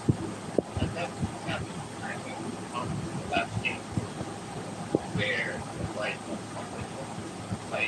so we property rights, right? Then I violated your right without having violated. Is that correct? Yes, and if you invade my So property, if you have violated my rights, but you have not deprived me of So I violate your property rights. I would say that's a conform act. Would you say? absolutely. So what does you live? Well, because you chose to violate my rights, which is immoral. But I'm not sure where we need this extra level. Why can't we just say, morality Because and it's grounded in I'm just curious. you make that connection. you chose of your own free will. You chose of your own free will to violate my rights. That's immoral. I guess that means I didn't property right. That's nothing to do with. I mean, I could. You said you didn't. I said you didn't deprive me of my free will. But you, of your own free will, chose to violate my property rights. That's it. I may have accidentally done So far away from equity. I may have accidentally done Yeah, I haven't done that to you. so you look at my will. Yeah, because you chose to violate my property rights. No, I didn't choose to do it. No, I was actually like some limited mistake about where the line was. Okay, well then I can forgive you if you choose, once you're made aware of the violation and you decide to my property, then no harm, no foul. Because you may choose to forgive by violation of your property rights. It doesn't mean that like didn't. Yeah, that's the nuance of the situation. If you did it, No, it's not nuanced at all. The thing is that there was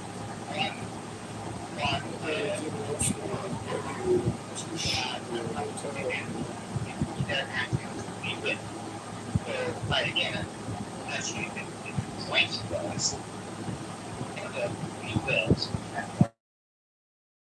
are out for yeah, so I'll explain it again. They're not. yeah, I'll explain again. So in your situation, in your hypothetical, you said that you invade my property, but you didn't need to. And so that's different, fundamentally different than someone invading my property and what I said, which was coming to steal my stuff or hurt my family. So you changed the context of the situation by saying that you would be willing to obey my sovereignty and my property rights because of understanding. You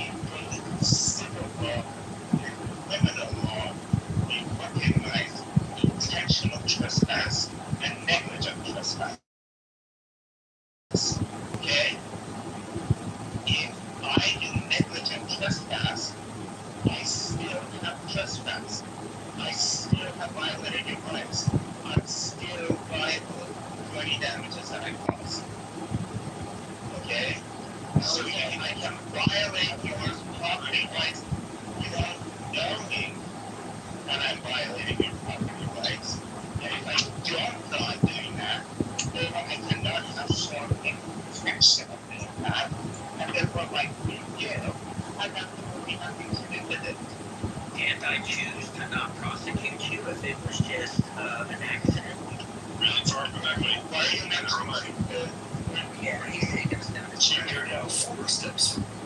I know, he keeps going down this rabbit hole. I was like, In the same way you were going down the road. he's changing the argument. I said, if someone wants my property or pay attention, I said, if someone violates my, I said, if someone Acting stupid. I said, if someone comes on my property with the intention of stealing my shit or hurting my Nothing family, to do with that. that's a Nothing to do with that. Nothing to do with that. Well, that's the problem that you haven't got to yet because it's like you're building a wall.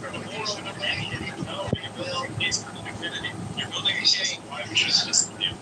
He's saying equity would change your fucking moron that you can't understand. You're talking about that is the conclusion being drawn from this conversation. That you can't follow a single law and you don't know what it is that you're on. You know what I'm saying? Yes, he's saying. He's saying your ranks in public education are immoral because they help some people more than others. That's his stupid point. How's it relating to like trespassing or taking his property rights? He's saying basically equity will punish him to take his property. You were saying that morality is basic free will. And I That's that. He's putting in a rant who's going to take his tax money is what it is. He's just trying to find a way to say he does not want his taxes in the ramps in public schools. based on his definition That stops this. that have nothing to do with free will. Therefore, they're not related. They're not attached. Warren, is that actually fair? Come on, that was a It's just one that's regulation.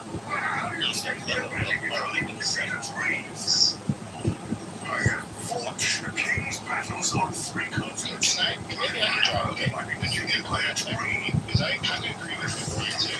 You can put everything that does actually. It doesn't. Maybe that's a risk. Okay. You can put equity against the allegations is secure spares proportionate amount of, would you say that? If this is done properly, then I think there's ways to do this properly. The issue is we can't provide or quantify or let people have observe people having certain just like someone like your Frank, how would you have done that?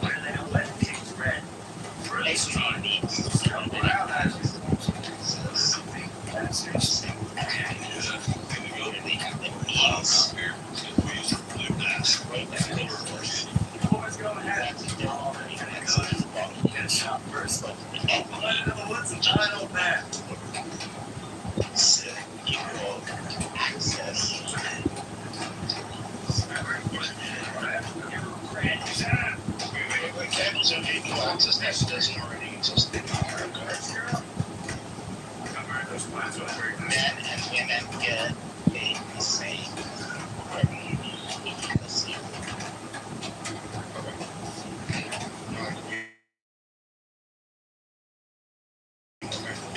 Race. Selfish. That's what we're saying.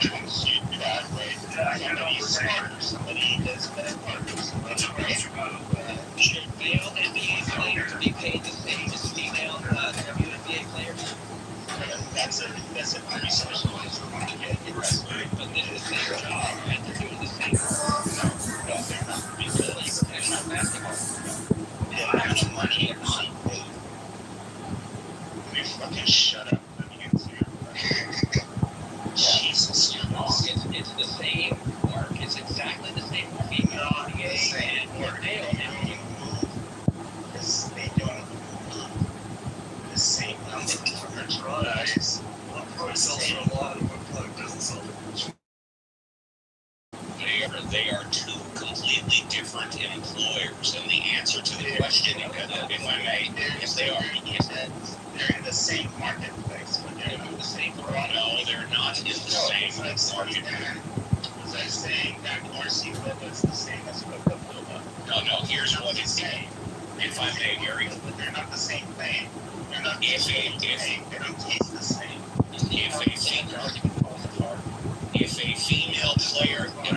If a female player was in the NBA, she would get paid the same amount, minimum wage or more.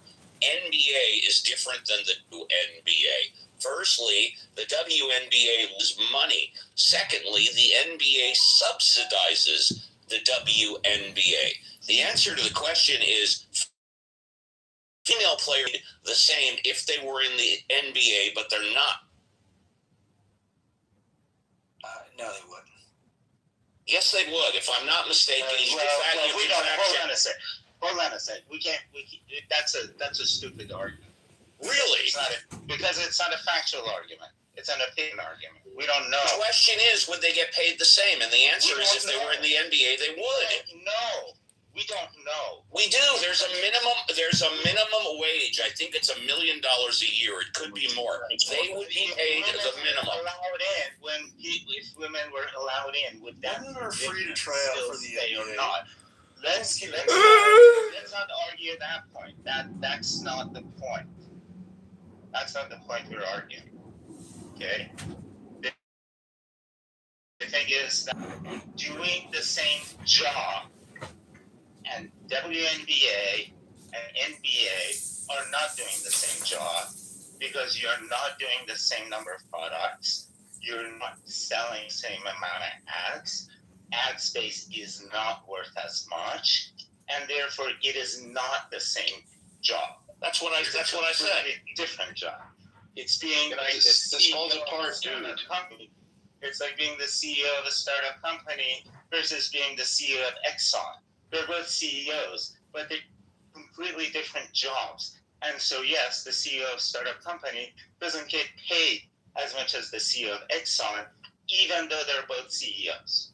Yeah, it's What like about my OnlyFans, though? My OnlyFans doesn't make as much as the average female.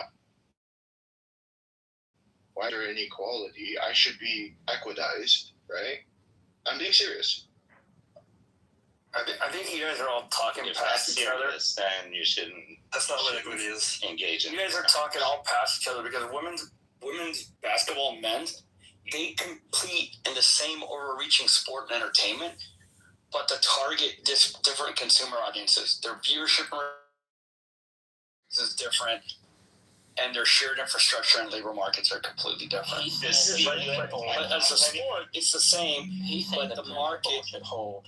The CEO No, of my it's a company and the CEO of Pfizer play in the same space, which is pharmaceutical companies. My company is not the same as Pfizer. It is at most $15 million in valuations, whereas Pfizer is probably $15 billion in valuation, if not more. I do have a solution to that. So you can't say just because these two guys are CEOs of pharmaceutical companies, they should be equal. It should be equitable, meaning that my CEO should have had the same opportunities as the Pfizer CEO to become a Pfizer CEO. But through the choices that he made, he didn't become that. There's an interesting thing here. So pro sports is very socialist. When you look at the NBA, it's a very, very socialist agreement that works incredibly well for the super elite capitalists that run the league, right? They enact things like profit. We no better example of socialism than profit sharing, so that the league can't fail. Right? The NFL makes sure that the best teams, when they play the worst teams, it's not just you keeping the gate of your worst team games, you're sharing the gate of the best team games. When the jerseys sell, the money from the best players also gets redistributed to the teams with the worst players. That's not It's beautiful. socialism. It is socialism. It's a major aspect of socialism. No, socialism. Read it. No, I know very well what it is. Just allow me to finish, and you can tell me why I'm wrong.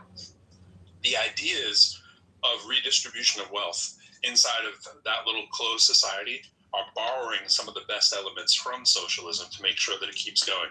When they have salary caps, there's all kinds of instrumentations that are done to leverage the owner's ridiculous wealth, right? To keep lever.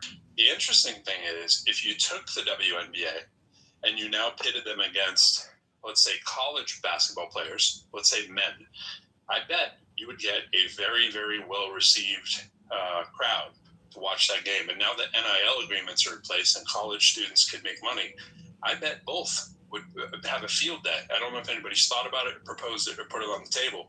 But if you started up a league of women playing with men at, let's say, the college level, even if it was D2, whatever level we need to do to have at least some close parity, I'm quite sure that it would be a very profitable enterprise for both the owners and the students who are profiting off the NIL deals.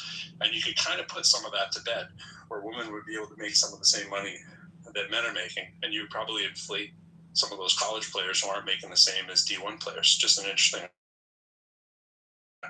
The notion that is socialism is incorrect, and here's why. Socialism, as you can see in my PTR, if you read Marx, it's the abolition of private property. It's the state-owned grocery stores that Mondami is proposing in New York City. The government does not in any way limit or control the salaries or revenues of NBA teams. They are perfectly free to make all the money they can in the private market. If people want to buy a jersey or a ticket or a season or whatever, that is up to the free market to determine those and revenues and all of that. Just because on the tail end, they some of that money to keep lesser revenue generating teams is not socialism. Socialism is the gut-run, controlled corporation. If it was socialism, the government would be dictating to the NBA how much money they could make, how much they could pay, how much they could charge for tickets, all those things. You conflated some communism. You did that wrong. You conflated some communism Socialism in them. so wrong. because socialism allows for private ownership of property. Communism does not, Brian. That was like the first line you said, and it stuck with me. And that's second not thing is you're conflating economic socialism with social socialism, which are two different things. One is the government gets involved in the means of economy. The other one, the government is involved in the provision of social services. No, that's so. Those are you're describing as fascism. Fascism is what you're totally you're now totally off the reservation. Fascism is where you have the private sector able to generate wealth. It's just the government comes in and dictates where that money. That is not fascism, Brian. That is not fascism. You can have capitalism in a fascist hold on a country. second, Brian. By saying that, you have shown that you really are not equal to me in this conversation. I don't think you understand socialism at all. Actually, Brian, it's not my place. Okay, you think where did fascism come from? Way below me. Where did fascism come from? I believe the first guy to implement it was Mussolini in Italy. Yeah. And what operated?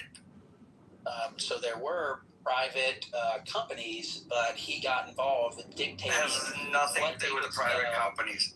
Go again. How did he operate as a leader? Well, that's my claim. You tell me. He operated by showing like power and like basically ruling with an iron fist. That's what fascism. No, ruling with an iron fist is completely different from a corporation. Echoes 14 points of definition. How is that different from what I said though in the economic factor? Economic is different, completely different. We're pretty far off. One's a government, dude. One is a government, the other one is a corporation. Well, the notion that the NBA is a great example of socialism, I think, is what got us down this road. And I was explaining and you how don't it's seem to not understand the argument. Well, you didn't explain why it's not correct. Yeah, because the government doesn't dictate how much they can charge, how much they can pay, any of the salaries. No. Within the league, the NBA governs itself. Yeah, it's But not. they're a private company. They're not influenced. They're mandated by the government how they're that going the to NBA spend. is a socialist government, a country run by socialism. That's not what he said. He said I said that it has. So, facets of listen, socialism. I said that it has socialist elements, and that those rich billionaire class that are very, very capitalistic, they recognize, is the point, all of the great aspects of socialism that really work when you can control it. The biggest one being the revenue sharing. I mean, you're getting that money generated from all the television rights or whatever other business the league is doing. You share it rather than just giving it to whoever is the team with the most viewers. That's why I say do the same thing with play against college players. Because if we want to say it's not going to be enjoyable to watch them against pro players, let's make it a little bit more equitable, right? The salary cap that's in the NBA is the richest owners can't just spend unlimited money and just go buy up all the elite players. Then everybody would have 10 LeBron James on the team, but they don't do that. Like just last year, the salary cap was something like 150 million, right? And it goes up. You get all these escalating tax, they call them aprons, right? You get all these like restrictions, and that happens from year to year. You don't get to this point without a very kind of socialist thing there. I mean, think about what a salary floor is, and think about like socialism. I mean, they have a luxury tax if they violate this stuff. So if you have a super wealthy rich team that gets all the attendance, and stuff, if they exceed whatever the payroll level is that the league agrees upon, then they have to pay these penalties, which are basically taxes, and it stops all the domination stuff of those kind of guys running. So there's no parity every year, right? So they just use the purchasing power and they just mop up. But that keeps the whole league's overall structure, for the economy of the structure, intact. So if your worst performing teams get to draft first, that's another example of socialism. That's exactly what they do, right? They're making sure. Socialism, if the government mandated, that's how they operate. You're just so stuck on the government. You're just so stuck on the government. You don't understand. Socialism is the government control. Those mechanisms. Okay, thanks for that. Those mechanisms the pros describing, like letting the less successful team. I don't know all the different socialism is not just those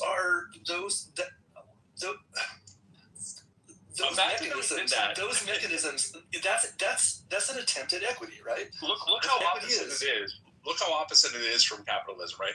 Imagine that Apple had the best year, so Walmart gets first choice of the top graduating engineers in their class, right? Like that's how stupid it would be. So you can see the juxtaposition of the two, and what you would have your panties in a bunch if that ever happened, right? Only if the but government literally, that's what they're doing, and it's a bunch of billionaires who are the most capitalistic people we have in society are using all the elements of socialism because it works when they do it cohesively together for their benefit. If a company like SpaceX or Tesla or whatever is able to attract the top graduates and top engineers, the government is not in any way involved, then that's not socialism. That's just that company being a great place to work. Right. Exactly. So there's nothing socialist about that. Right. No, I agree with you. That's pretty capitalist. That's kind of what we do. What I'm saying is if you want to bring more equity into it, which was the conversation, you do what these capitalists are doing in their little fake created universe and government that creates unprecedented wealth, right? The maximum salaries, right? Like your best employee, imagine that you said you would be devastated if all of a sudden we said, oh, the CEOs can only make $10 million a year. I mean, I would be advocating for it. And so are they, right? They don't want LeBron James or Curry or whoever to be able to make $2 billion. So guess what they do? They say there's a salary cap and the team can't exceed it. And that, now granted, they make a crap ton of money. You can argue that the NBA makes the most money out of all and including soccer. They make all the most money per player because there's only 15 really, 15 players on 30 teams, 450 players in the world who are doing that job. They don't have like big teams like United States football teams and baseball teams or whatever, but they got collective bargaining, bro.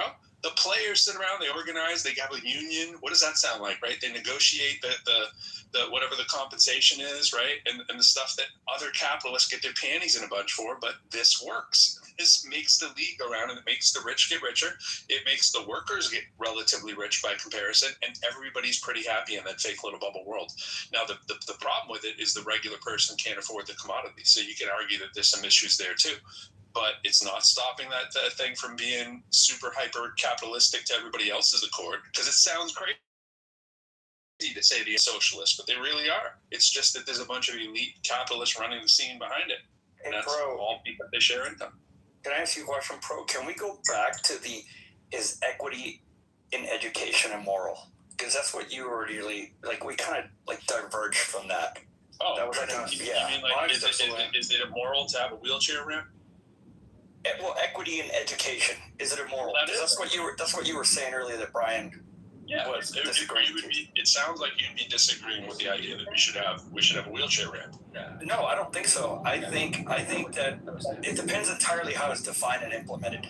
Like if you say education, and I'm talking about education like lowering academic standards or restricting advanced programs just to get more equity in there, that's immoral, or it could be argued as that. But well, is it illegal? Wait. Right. The equity in education will look exactly the same way as Pro described equity in the NBA. All NBA players are qualified to be in the NBA. That's right. But no team will have a monopoly on the top players, and the salary of the players are regulated. But most importantly, this is where equity is not outcome dependent, in that at the draft stage, where we see the most equity being played out, no one will expect that all the teams will win the final. Everybody knows that only one team will win the final. In that sense, outcome of the NBA season has nothing to do with equity. The draft stage has everything to do with equity. Yeah, the only part about the outcome is, and this is the reason I've let that fly before, is because they all want the same outcome. They all want a fair chance to have a chance to win the title. And the owners agree that that is a good thing too. When you have parity, they agree that it's a good thing that everybody has as close to a fair chance as possible. And they've put all the mechanisms in place to do that, and we're calling that equity.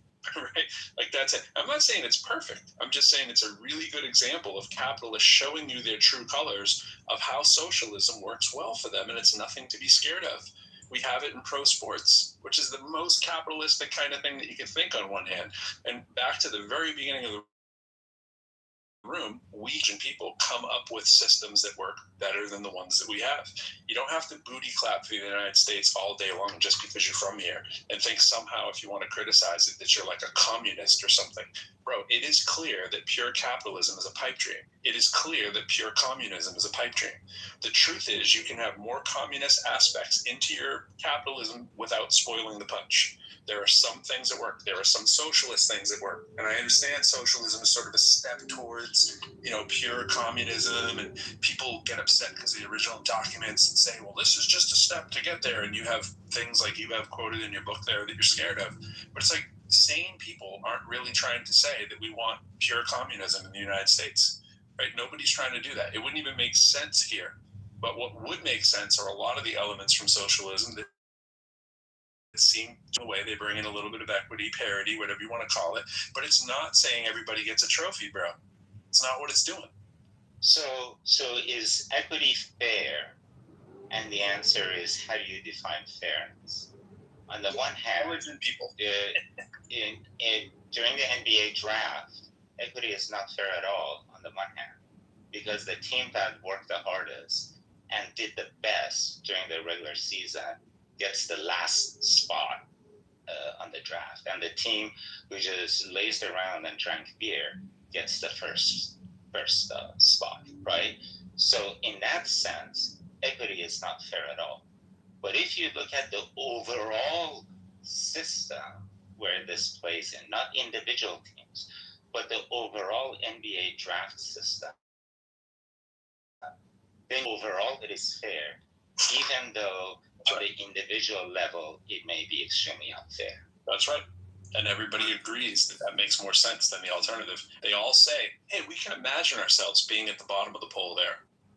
What would we want if we were at the bottom? What would the average team want? Let's not just think of Elon Musk with your example of the poor guy at the top, right? Everybody sees that you can get a chance to be the rich guy at top, and that, everybody sees that you could be on the bottom. And if we set it up so that it's lopsided, it's going to eat itself at some point, like we have done in the United States. Capitalism has eated itself. That's why we run a deficit. Which is why the people who are the teams who are on the top, like the owners of those teams, are on the top. There's a reason why they're not like complaining about this system, because they recognize that this is there's a way to run a team, and there's a way to run a league, right? And the way to run the league, well, they probably do complain, of course. They want to increase the salary cap, but they still understand that there have to be some constraints on the top. Wait. So that the entire league prospers, right? The entire league, the franchise, the brand, the NBA brand is going to be worth more if it's like an interesting season, right? So everybody's kind of bought into this idea, which is the exact same reason why I think. Even though it might cost me a little more, I think we should have better access to healthcare in this country, because if people are healthier, the country will do better. People will do better in school and work, and we will be more prosperous. And I'll even if I have to pay a little more or someone else, because the thing Pro said is super important. That just that idea that you can imagine, next season we might be the bottom team, right? Things can happen pretty fast in pro sports. So you have to vote as if you might be in that position, and They have rules, and I know you want to say something, right? Let me just say this. They have rules too in the NBA where it's like Jason Tatum obviously blew out his leg a couple years ago, right?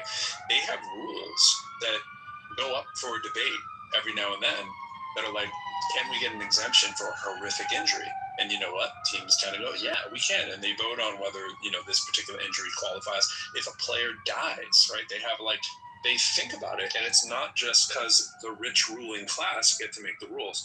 Brian, I heard you start to say maybe implying that the owners would want to increase the salary cap. That's not true across the board. It's the players who'd want to increase the salary cap. You might have a few wealthy, super rich teams and a few teams that just historically have done better than others who may slightly favor that. But overall, the owners are fighting against paying the workers more money, just like any capitalist society, right? They don't really want the workers getting paid $1 billion each. That's not helpful for their business.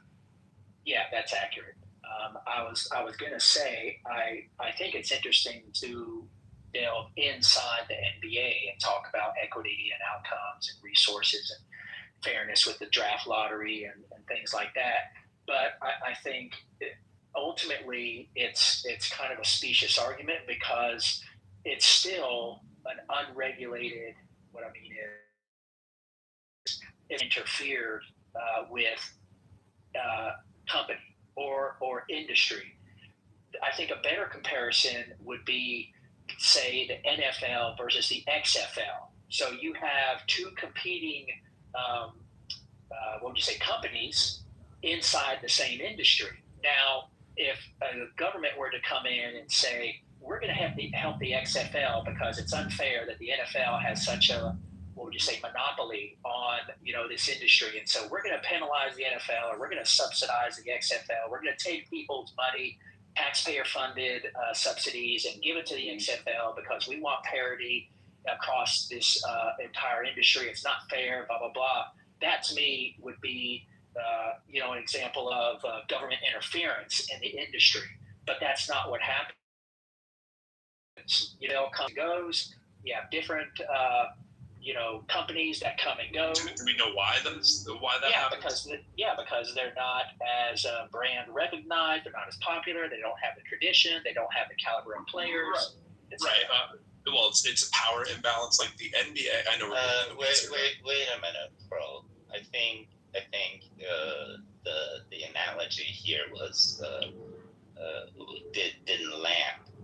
The thing is that the reason NBA is relevant is because we're looking inside the NBA, assuming that the owners group is the government. That's right. And assuming the regulations in the NBA are laws, and assuming that at the NBA, these regulations analogized to the laws of a country are socialist. I think everybody here understands that a true socialist system has to involve the government.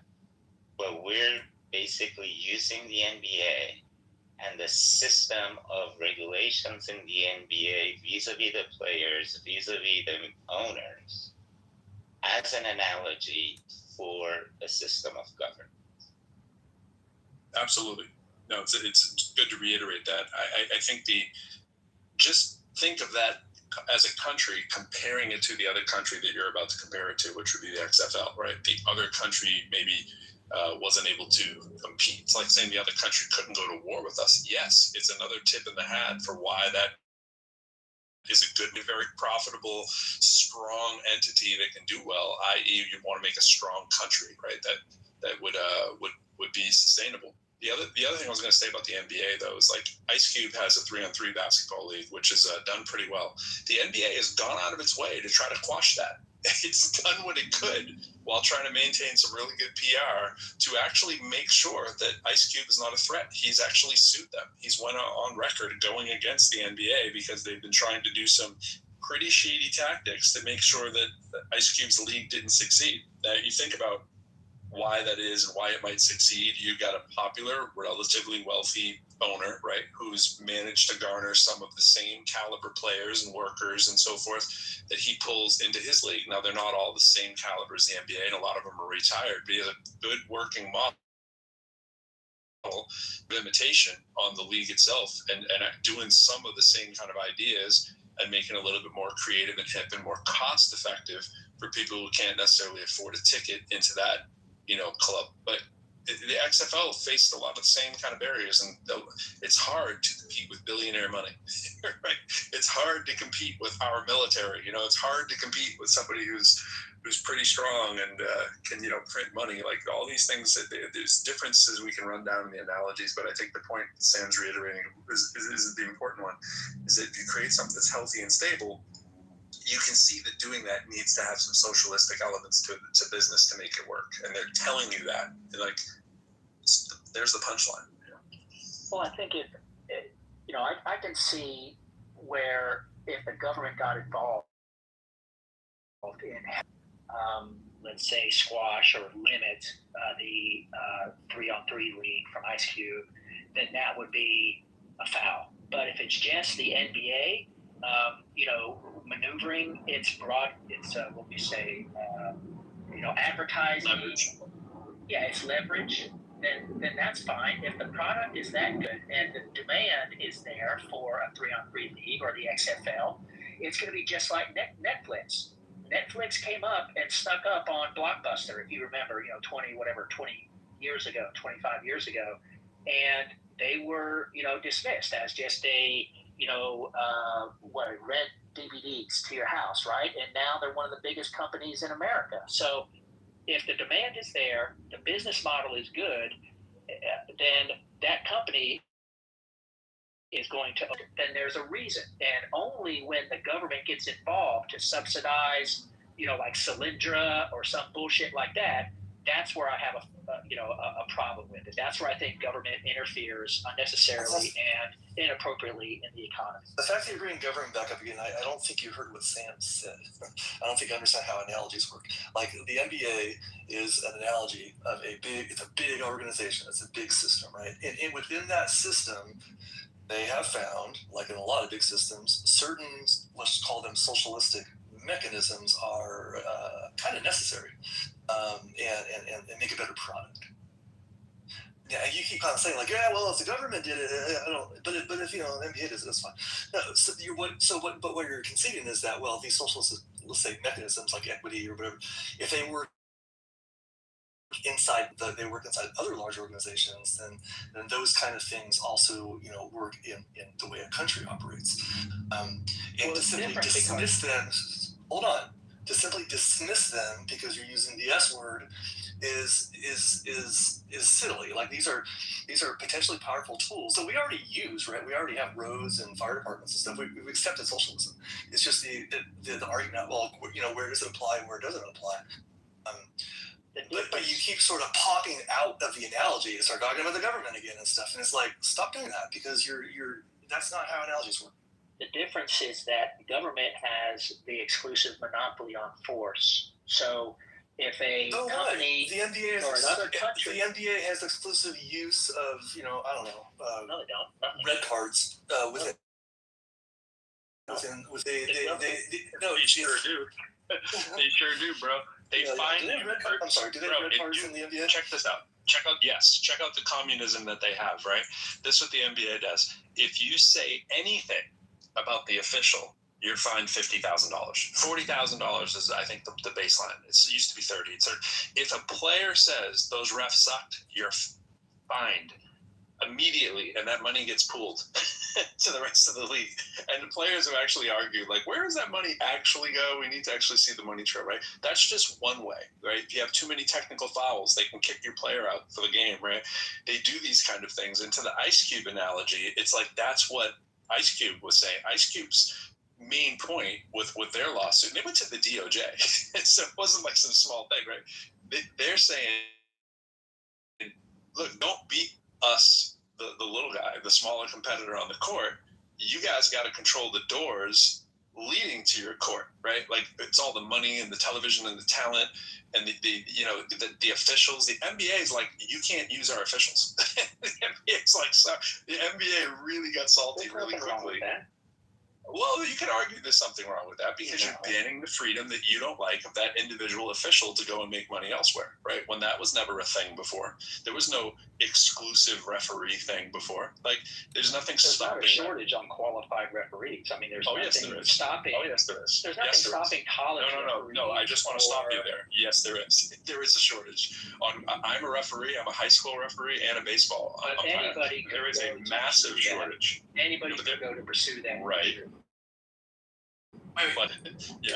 Can the NBA refs There's nothing preventing me or anyone else from becoming a Brian referee. was interrupting constantly. Can you just stop that? Pro, can an NBA ref go, say, like, ref a D1? Yeah, of course. A lot of times they're the same. So they can do that, but they specifically can't do the 300. Yeah.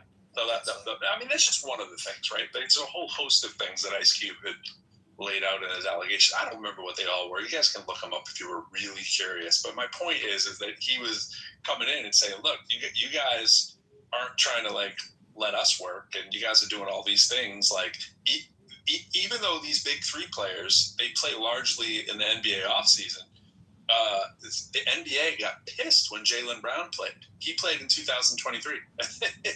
He was in the All-Star game, and it was like he was the first guy who actively came out and played in the big three. And they were like, "Whoa, wait a minute, we got to start, rethinking this. Can we let our active players play in here?" And they started trying to, say not only can the players not play, that we don't want the referees to referee. Anything they could do to sort of sabotage the competition, right? So it's like, of course they're going to do whatever they did. There's a whole bunch of the stuff are allegations, right? I don't know how much of it is true or whatever. I'm not even saying that I know all that, but he says all this stuff about they were pressuring the advertisers and the media partners and all that stuff. I don't know the level of what that's true is, but it's easy to imagine that some of that stuff is probably true, right? That the NBA probably has the power and might to do some of those things that the allegations are saying. Now, despite that, he's actually doing pretty well for himself, the league, and there's other little leagues popping up around that are looking the same. There's a pretty interesting, but I taught a class on this, a couple classes on this stuff, and I'm just continue to be fascinated by sports owners and sports ownership and just all of the socialistic elements that are in there that make them run and be super successful, ironically, right, in the most capitalist country in the world, right?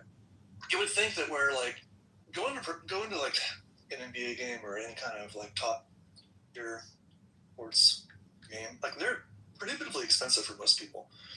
Hundreds of dollars a ticket for even just like lame games, right?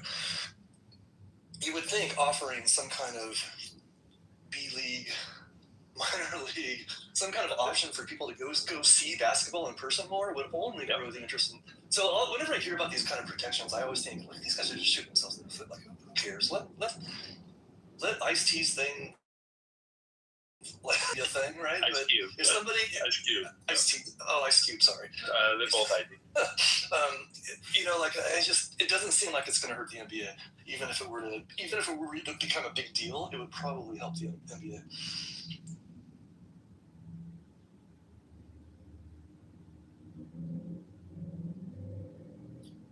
Jeez.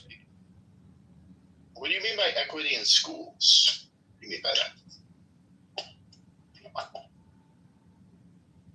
Here's what here's what comes to mind when I think about it. Equity in schools. So like, labor statistics show pretty clearly that, people who do college fare better financially in life. So we encourage kids to go to college. And we're like, hey, you got to take the SAT test. Turns out some groups perform way better on the SAT than others. And then it's like, oh, well, duh. It costs money to take the test, first of all. Like, there's a private company that does that. That's weird, I think. And they're assholes. Like, they're super hard to deal with. So that's a problem. But so another thing is just like test prep, right? People, these groups who do better, it's because they prep for the test. So here's an equity thing. The school can offer test prep, right? It could be after school. It could be an online thing. They could provide resources. They can encourage their less affluent students to do test prep, and you can there's 100, 200 points on the SAT like on the table if you just prep for it, and some people just show up and take it. Yeah. So but then they're gonna offer that you're gonna use the same thing. You're gonna say, you know what, a disproportionate amount of people. Wait. The thing is that universities are doing a version of this right now, especially after anti-DEI requirements went into effect, in that they're not requiring SAT or ACT anymore. Except it's kind of coming back. Yeah, it's not gone. College sport is a capitalist. I'm sorry, we can't do this in engineering. We like I deal with systems that could literally take out in like a 10-kilometer radius everything around us, right? We cannot have like like how about this? Lowering the bar just a little bit, or not taking. Taking the top 5% slice is always the best. No matter what slice of different groups, not at all. Just the top percent slice. Offering a section of the student population the same test prep that other kids enjoy is not lowering the bar. I agree with you there. I agree with you there. A bit, yeah. I think you're confusing. But then Sam's. Go ahead. I think you're confusing the resource equity versus the ability for everybody to equally have resources is not the same as selecting the top guys. You're obviously going to select the top percentage of your class, if you're an employer. There's going to be different people in that class once they have access to tutoring. Right. I tutored the SAT for 3 years. I couldn't stand doing it. I did it because I was desperate to do it and because it paid really good money. Right. I did both the verbal and the math portion. And the first, when you're tutoring for any of the good companies out there, the first thing you're taught is the guessing strategy. Right? I'm sure some of you have heard about that, right? You're teaching the guessing strategy of if you're a good student, an excellent student, a poor student, a sucky student. There's a guessing strategy to just use mathematics on your side to weigh against the penalty of guessing, which is a real thing on the SAT, so that you can teach students where they stand and what probability-wise, if they're going to get a bigger deduction by guessing or not, depending on their grades and their strength, right? That's the first thing you do. That's pretty wild. Now that's test-taking strategy, right? There's more test-taking strategy too. Stuff like if you find a question that you're taking more than a minute or two on, you're probably doing it the wrong way, right? Because the SAT is not looking for high-level kind of calculation. Those of you who did the SAT and did pretty well. Yes, you'd be pretty surprised that you'd probably have pretty close to a perfect score as an adult if you even just reviewed through the material for like a couple of weeks. You'd be like, holy crap, because your strategy at taking tests as you get older, smarter, wiser gets a little better, assuming you're not completely rusty. You're going to increase points magically just because you're a more competent, aware person of how the world works and strategies and so forth. And if you ever sat through just a few hours of that as a competent, mature adult who isn't just being forced to eat their broccoli because mom or dad wanted you to take this crazy test when you didn't want to and you'd rather be out swimming with your friends in the summer, which is why I did not like tutoring. It's going to make all the difference when you're an adult, but there's so much behind that. And then you look at the research of everybody who's had this kind of access and people who have not. And it's like, duh, that's why there was so much pushback to this stuff for so many years. But is the company behind this, right? They do the AccuPlacer and the SATs and all this stuff. They are a very capitalistic company too. They do not want to go out of business. They want it to be worth merit. They want there to be a thing that says we must use this metric to determine who the smart people are. And unfortunately, SAT prediction is, I would say still used and is still pretty heavily biased towards one group of people, just culturally from the way that it's examined. I don't believe it's culturally biased. Because it says yacht, you expect white kids to like, oh, I know what yacht is. Really? Well, yeah, pretty much. Like that's the kind of thing. There's a high bar of certain kinds of language. Yeah, that thing does exist, and it is kind of a really. It's not just that it's white kids. It's just people. That's in English. My first language was in English, brother. Well, like, cool. But it wasn't just because you're a certain race that you don't have access to that. It could be anybody whose income class doesn't get them there too. We're really talking about people who are the haves and have-nots in society, not so much with their races. But a lot of times there's a correlation there, but it's not exclusively to that. Like it's very easy to use coded language on the test, and it doesn't even have to be intentional. A lot of times it's just the people giving the test are from a certain culture and they're writing a thing that they think everybody would understand. You could go through and circle the words on an SAT that jump out at you as like, wait a minute, a kid who doesn't have access to this kind of funding to take this test is not going to have access to that vocabulary word on all things being equal. I mean, and I saw what Aisha wrote there in a comment, like your points as an adult won't go up that miraculously. I was not a stud. I was in Indian high school. I'm a perfect score as an adult. And I was a perfect score to my shock and chagrin after only going through the SAT a couple hours with an SAT book that I bought at a yard sale for $1, tutoring a high school kid. That was the only experience that I ever had. And then I went to the place to go tutor and I was like, they were like, hey, you want to take the test? And I was like, yeah. And I took the test and I got a perfect score. So that's a big jump, right? Going from a 690 to an 800 with nothing else, no kind of like prepping and prodding for that, except the difference of classes that I had as a college student years before that, right? That was it. So, I mean, I'm assuming the adult has maybe gone to college, right? And maybe had life experiences that would make them better at test taking is all I'm saying. When I isolate for a single variable, and this variable is simply culture. It's like, please, brother. There's not a single variable. You don't isolate for a single If I can watch, when there's not. I can isolate for that. Yes. Just a Sri Lankan or whatever who's just as dark skinned, so you can't use race. Just as poor, so you can't use monetary whatever class, right? Tends to be prioritized in studying versus, let's just say, I know how to fix the black community. I get it. I know how. It's not throwing money. It doesn't work. If you want to grow up idolizing someone that's in jail and stuff like this, that's the problem. That's what happens with low income and 50 years of all the Democratic politics. Thanks, Horrible. Thanks for playing. That was one too many offenses in a row that we can't really list. Just had to insert that in there. I mean, I guess we were obliquely in some ways, but what we were saying, like the idea that the 10th time you take the SAT, your score's gonna be like a lot higher than the first time. Everybody would. And all that prep is essentially like taking. Yep. You can How replace many the hours prep with do you just taking the test 10 times, right? If right. You know, I mean, you know, like you went to college, you got a math major, right? You came out.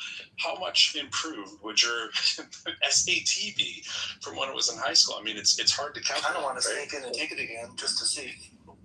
Yeah, I, no, like, I literally, like, when I sure took you. SAT, I literally, like, on Friday, there was an announcement in the school, like, SATs are tomorrow, and I was like, what? I did the same thing. I was the guy who, like, didn't, was Same thing. and I'm like, all right, and I went, and I guess I did okay, but like the idea that like I could have done 200-300 points better just by like probably 100 points just by for picking up the book the weekend before or something like that.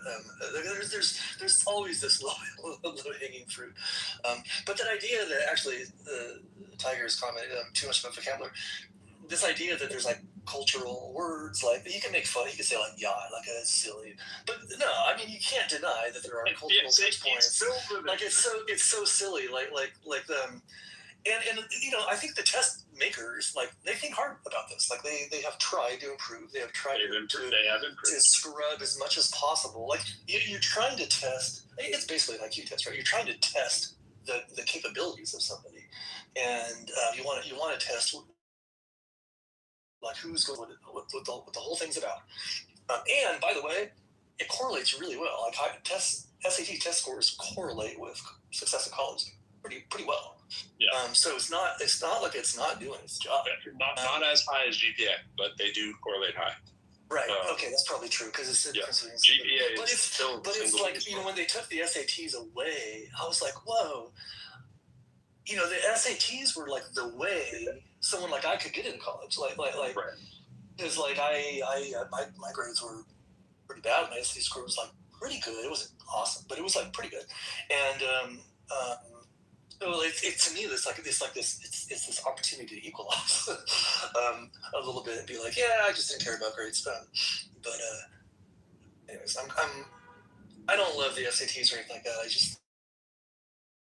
I just think that do serve a purpose, but to pretend like there's no cultural like there's no cultural bias. That's crazy. I mean, there's no rock and roll examples. All of that. Yeah, on Van Halen's first album. Yeah, exactly. No, it's hilarious when you read the SAT when you have to do the English section and you read through that and go, imagine that there was like any diversity in the room if they would have let this fly through. And even some of the math questions are just like, what? Why would you ask this? Like I was doing one I reviewed, this is what I do. Like I review these, right? I took every math placement test that we have available at the university, right? I even did them for the English side. We have an AccuPlacer as well. An AccuPlacer is because if you have open enrollment for people that are going public university, right? You have to have a public enrollment status through some of our doorways, which are people coming through workforce or people that are just there for an associate's degree. They can take an AccuPlacer. Everybody else doesn't, but they're moving more and more towards making those folks do it too. And when they don't do it, they take a regular math placement test if there's any ambiguity with people's records or whatever. And it's basically an algebra test that you give out to everybody. And you just see if they do really well in the algebra test, us brilliant minds in the math department go, this person's going to do well in math, right? And this person's What did you call the test? The Accu test? AccuPlacer. It's also administered by College Board. So College Board, AccuPlacer, and it's hand in hand together. It's search for years on the AccuPlacer, right? I am the person who made the cut scores at our university, right? By agriculture that is out there on how these numbers come to be. I made the flow chart for our university, right? For like which courses you have to take, for which major, blah, blah, blah, because it wasn't done before I got there. And I'm not trying to pat myself on the back. I'm just saying I'm pretty vested in this. And it's hilarious when you take the test and you go, hey, a second, this question right here, I don't actually know what they want because of the language that they use, the language in the instructions. Ambiguous language, overly, fluffy kind of language in places, just in the directions. Now, it's not most questions. They have done a good job on most questions. But they are clearly testing for what you don't know as opposed to testing for what you do know. It is a gotcha kind of test when you take the AccuPlacer. Now it's adaptive now, right? So you can take an adaptive, more or less of the questions, whether you did well on it or bad on it, obviously, and moves you along, because we are, in 26 now. There's no need to give non-adaptive tests and so forth, but it's gotten better. It's not that it's but it's just one metric, and it has nothing to do with what that person is going to do to overcome. Like, I've had students who've had a 3 on the math place. When I was at Northeastern, I had a student who had a 3. I use the example all the time. And the dude is making far more than me at State Street Bank. He had a 3. We should not have taken him. I had to fight for this kid myself to get him into the program because I interviewed him. So I heard his story. I heard his pitch of why we should just take a chance on this kid. And we ended up doing it despite his horrific math score. Now, we had claimed that for our first year program that we were just using the test scores for placement. And if we wanted it, regardless of what their test scores were, and that we were going to find a way to get them funded, basically, to take the course that they need, that they needed, right? And that program is still going on. It's foundation year, and it is continuously each year become a more selective program, right? Where now I think the average GPA of the kid coming in is somewhere like 3.4. Now, this is a first-year access program, right, that I was teaching in. A first-year access program for people in the actual community coming in. So we did the same thing. They were taking tests. They were doing holistic interviews. This stuff costs money.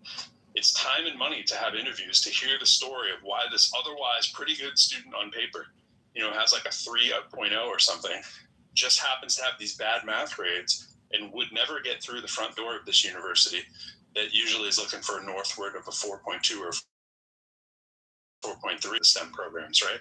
So we're like, okay, what's your story and what has sidetracked you? And then we hear it and we go, oh my God, this kid is going to overcome. This kid is going to be that elusive grit person who will work. And you have to go to bat for the person after you've, selected through their interviews and put all the cards on the table of who this person is. Then you can actually pick with high probability of who's going to succeed, because you actually know what the story was, as opposed to I just have one data point, which is what their SAT score on, which is ridiculous. It's just like filling in bubble tests, and trying to say that standardized testing gets it right. Of course it doesn't. We all complain about standardized testing, but yet we still have it in higher ed across the whole nation. Hey, Pro, I got a question for you.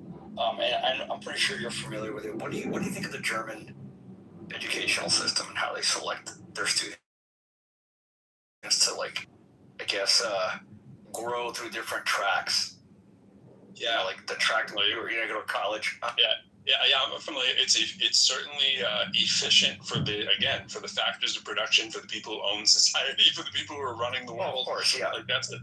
It's not so great if you're one of those individual folks, but it's not like it's the end of the story either. It's not like you're doomed forever and ever and ever. It just kind of means your undergraduate education, a pathway has more or less been selected for you. And it's not like you can't jump out of that pathway, even though it may seem like the doom, gloom, and despair, right? Suicide numbers aren't as high there as they are in some of the Southeast Asian countries, though. So, I mean, there's that. But, look at like MIT, which has massive amounts of people from countries that are high on the suicide rate. It was one of the highest suicide rate schools there are in the world, not because they had an infant. It depends who you're looking at it from, like for the student outcomes or for the owners of business outcome or for the country on a whole, so it just depends who you are on that. But I think it gets overblown as this student is relegated to, mire and work in the coal yard or something just because they weren't deemed out. I don't love it, but I think it's not as overbearing as it sounds on first glance. I think the UK system is similar. Yeah, a lot of A lot of European, they're kind of they're earlier to track. But one of the things about Germany that this is my understanding, anyways. I don't have firsthand, but I've got a couple German friends. But one of the things I understand about their system is, like, you might get tracked into a technical, the trades or something like that. They treat those trades with a lot of respect. Absolutely. And yeah, I think more than we do here. We treat our trades with a fair amount of respect, just from the fact that they get paid a lot these days. I don't know if you know this, but the trades come highly regarded these days. So even if we don't like but it's beyond that. It's more of like a social respect that they give to everybody. That again, I might be idealizing this, but that's what I've understood. That's what I've been told, basically. Well, yeah, they have the Gymnasium, Realschule, and Hauptschule. So I And think basically, once we did everything with that. they tend to, at primary school, at the end of primary school, they tend to test them and place them, like you said earlier on. And they seem to have a higher success rate in college, because our success rate in college education isn't that great. Correct me if I'm wrong, bro, but it's not no higher than 50%. Am I right? For college graduate? Sorry, bro. I'm in my bathroom. Not a good time. Oh, but it's not as high. And there they have from what I understand, a very high rate of college graduates. And the people that, like you said, do technical or vocational jobs tend to do very well in their community. So I don't know if it has merit. I don't know. I don't know what the final outcome metrics are, but yeah, and I was just going by what I know from just some firsthand info, well, secondhand really info. So, but yeah, it's largely what Hero said. Like the society treats a lot of those trades with a lot of dignity and respect, and people do pretty well for themselves. As far as not getting into your first college of choice, whatever, it's not the end of the academic road, too. I mean, it's similar here. You go as an undergrad, it only matters in certain career choices, right? What your final degree is matters a hell of a lot more in many cases. That's not to say that you're gonna, pass your GREs or whatever easily, whatever. But it's not the end of the road, at the end of the day. And people there there's, I guess you could argue there's more equity there in some cases for certain parts of the sector, But I don't love it. I don't like the idea of it in a pure sense, but there's aspects of it where at least get why. But it's hard to come in from our cultural viewpoint and say, yeah, this sucks, you shouldn't do this or whatever. I mean, Germany's an interesting package of goods, Well, in the U.S., there's sort of a bad history with tracking. It was that some kids were getting tapped early to be like, oh, you're never going to do this, and we don't like that as Americans. We want to be like, anybody can change their route at any time. You can change your trip. But what was that? We have a different history in this country, and Well, isn't that where equity was supposed to fix things? Kind of in a way, allow the kids that were impoverished. The opposite of equities. No, I'm talking about the kids that couldn't get in, that fell through the cracks. That was what equity was supposed to Yeah, stop. I just think equity is just look around and look for the kids who need some help, and yeah, exactly. Yeah, it makes all the sense in the world. Why wouldn't you do that, right? And things we can identify, right? Like we can identify that, communities, kids are coming to school hungry. So now, in California, they just have, and I love this. They're just they had cafeterias. They had discounted lunches. They had these different programs, and then some schools didn't really have cafeterias at all, and so there weren't really many options. And the full free lunch program had what do you call it? A stigma. And something they're like, why don't we just offer free food? It's not much more expensive. The whole managing the whole program, it's got administrative. It's just offer free food to everybody. And some kids are going to take it. And so that's what they have now. They have I think all the high schools in California, certainly around me. Not all the food is free, but there's free options. And my kids go to a pretty affluent school, and they basically have a Starbucks. I mean, it's not a Starbucks, but they basically they turned it in to a bit of a cafe. It's a study area. It's kind of cool. People go and they can. So it's in a way at that school it wasn't really necessary, but in it's necessary. Kids come in there and they're gobbled. They have a brunch break. The first few classes, and then they have brunch. I thought it was funny that they called it that. But it's anyways, addressing these concerns kind of makes sense in a lot of. It's not just about kids don't get enough food. That helps create community. Kids who eat together. Anyways, I think these are identifying these things and just being oh yeah, SAT, or this kid just needs some tutoring, or all these things. It's fairly low hanging fruit. Not every kid needs it. Not every kid who does need it is going to take advantage of it. But whatever. It's not. I don't think these things are necessarily that costly to implement. It's just about making better schools. And it's definitely not about lowering standards. yeah, I totally agree. I mean, that'd be a problem too. I have, in my recent experiences in schools, have been kind of shocked at how like vacuous some of the education is. But that's a separate problem. Like equity isn't lowering standards. If standards are being lowered, that's a separate thing and is it's unethical, actually. Possibly concerning. I'm not in panic over it. I think it's over-reported, but there's a big difference. This is what I've learned recently. Like massive difference in what class you go to. Like so. I was substitute teaching last year, which is a very weird thing to do, but it let me go to a bunch of different classes, and I would have a day full of geometry classes, just for example, and there would be like, I didn't know from looking at the schedule, but it would be geometry classes, and the type of students and it would vary quite a bit. So you would get that one AP geometry, or I don't know if there's AP geometry, but there's the higher level and stuff, and it's like, holy shit, these kids are pleasant to work with. They have vocabularies, they can talk in complete sentences.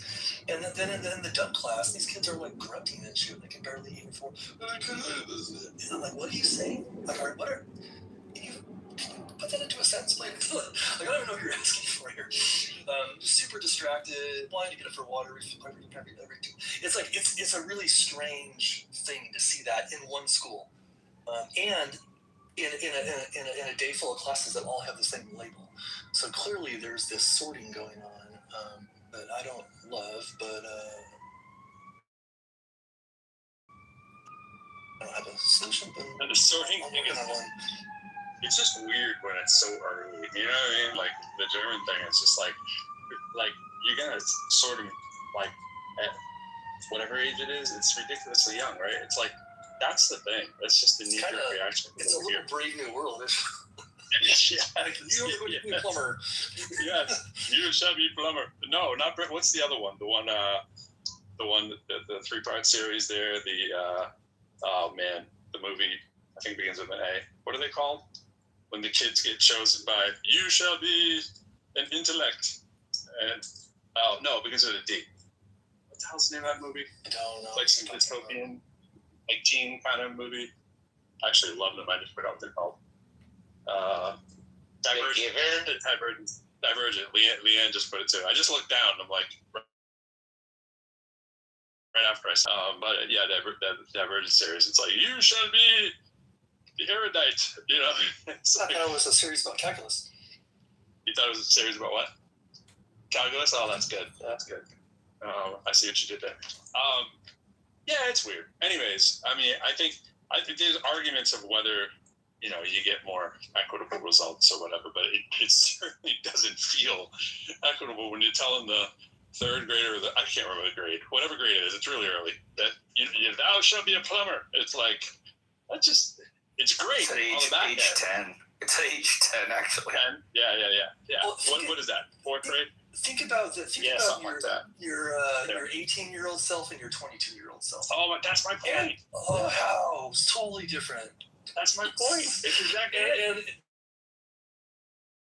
Yeah, it's when I did the SAT the second time, I was in my 20s, and it's like, and I read about Aisha, but she has a point. Like, obviously, it would be invalid if you've actually gone through the education and then take the test. But that's kind of my point. The point is, the test is actually telling you who is fit to get into this university.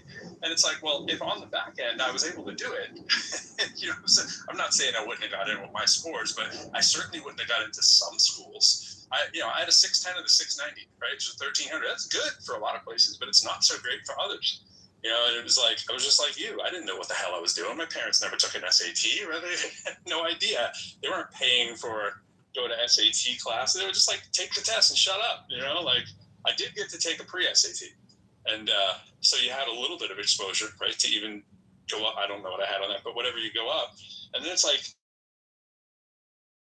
you did your 4 years. It's like, wait a minute, if I can do this good now, what were we saying that you were going to maybe say that I couldn't get into some of these elite institutions? Like, I didn't go to an elite institution. I went to a state institution.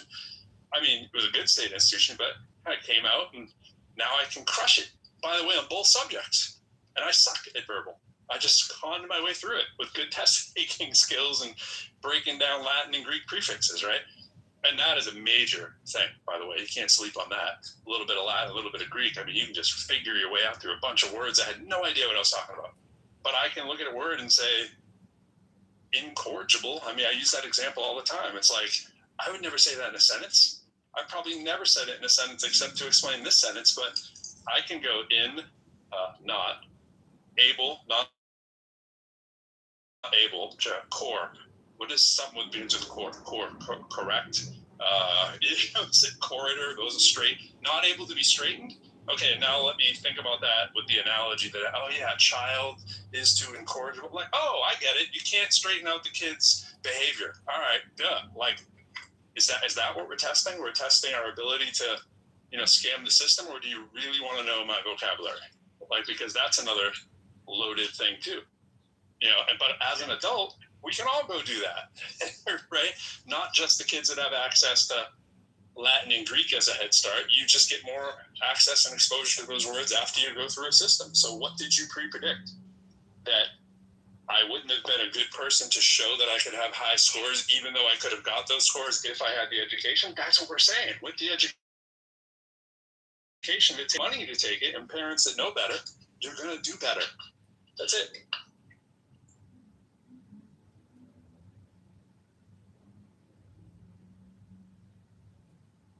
I think part of the thinking is that, like, if you're, if you're 18 or 17 or whatever kind of in high school and are taking this test, like, if you haven't gained that experience by now, if you haven't read those books recreationally or academically, if you haven't had conversations with adults and other kids who are smart, if you haven't put that work, then that was your chance. You've had 18 years to do it, and you can go do another route. You can go what I did, like community college, and kind of work yourself back up. But there is this like reality that like you're testing these young kids for their capacity at 18, and like frankly, like I wasn't ready to do that, but I'm glad I was able to revisit it later. I just wasn't. I don't think my brain was very well developed yet. I agree. I mean, I can't. Bit of a slow launcher. Can't undersell the value of going to a community college for 2 years, finishing out at the state school for 2 years, keeping that cost as low as possible, if not free, right? Maxing out that GPA, getting all you can get out of that, pairing up with as many research professors as you can along the way, right? Taking advantage of pimping college as much as you can, and then having your pick, because now you have a great story of how you actually game the system yourself as someone who was from a have-not situation. But you still have to do all that work. You still have to do well. And against the idea that there's some, the elitism kind of thing of higher education, that there's somehow different accredited schools or something out there. Like, well, there are if they're not accredited, but if the schools are accredited by the same accrediting bodies in most cases. If you're ABET accredited in engineering, you're ABET accredited. It's not like you suddenly now are learning different concepts. You might have better access to people that are doing cooler research and more grant-funded opportunities or more work study. But the idea that you did any less rigorous learning is just weird. Right? It's like that booty clapping thing for that is weird, and it stops people from taking the cheaper, more efficient route and doing more equity at the beginning, right? Like get the people who can't necessarily afford it to know that is a viable path. How many kids do you think know that is something that you can do, that you can go to community college, a ton of cities in the country, and that you can basically go for your next 2 years if you get north of a 3.5? Like, that's about it. If you kill it and get a 3.8, not only is it free, you're going to have some accoutrement along the way that you can pick from of when you're a transfer student, because schools love transfer students. It's such a great pathway, and it's such a great thing to talk about, to beat out somebody who went to a higher, standing U.S. News and World Report ranking kind of school. That's how you get in.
I just bought an Apple Watch, and it comes with a charger, and I left it on my bed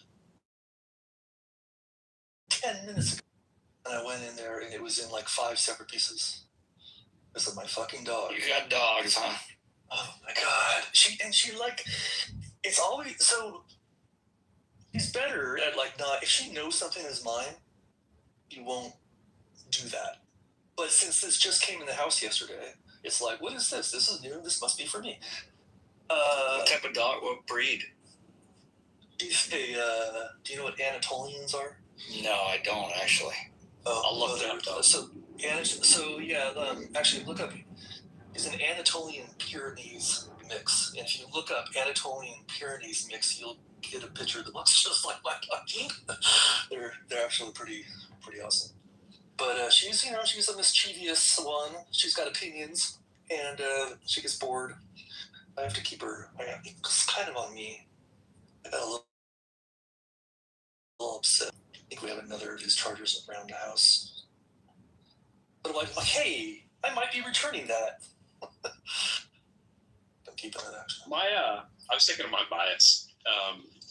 If I was doing an interview for a student, and it was a student that came from an Ivy League or a really highly ranked school, and you gave me a student who did the pathway that I did, and the GPAs were relatively the same, I'm so much more biased for the person who did the community college to state school thing or modest school. It's just like, that's where my bias lie, only because my experience has been that even before I interview those two people, it's going to be a much more engaging interview with the person who did it the harder way and had more barriers in their way. That's what you're looking for in a lot of times, right? You're looking for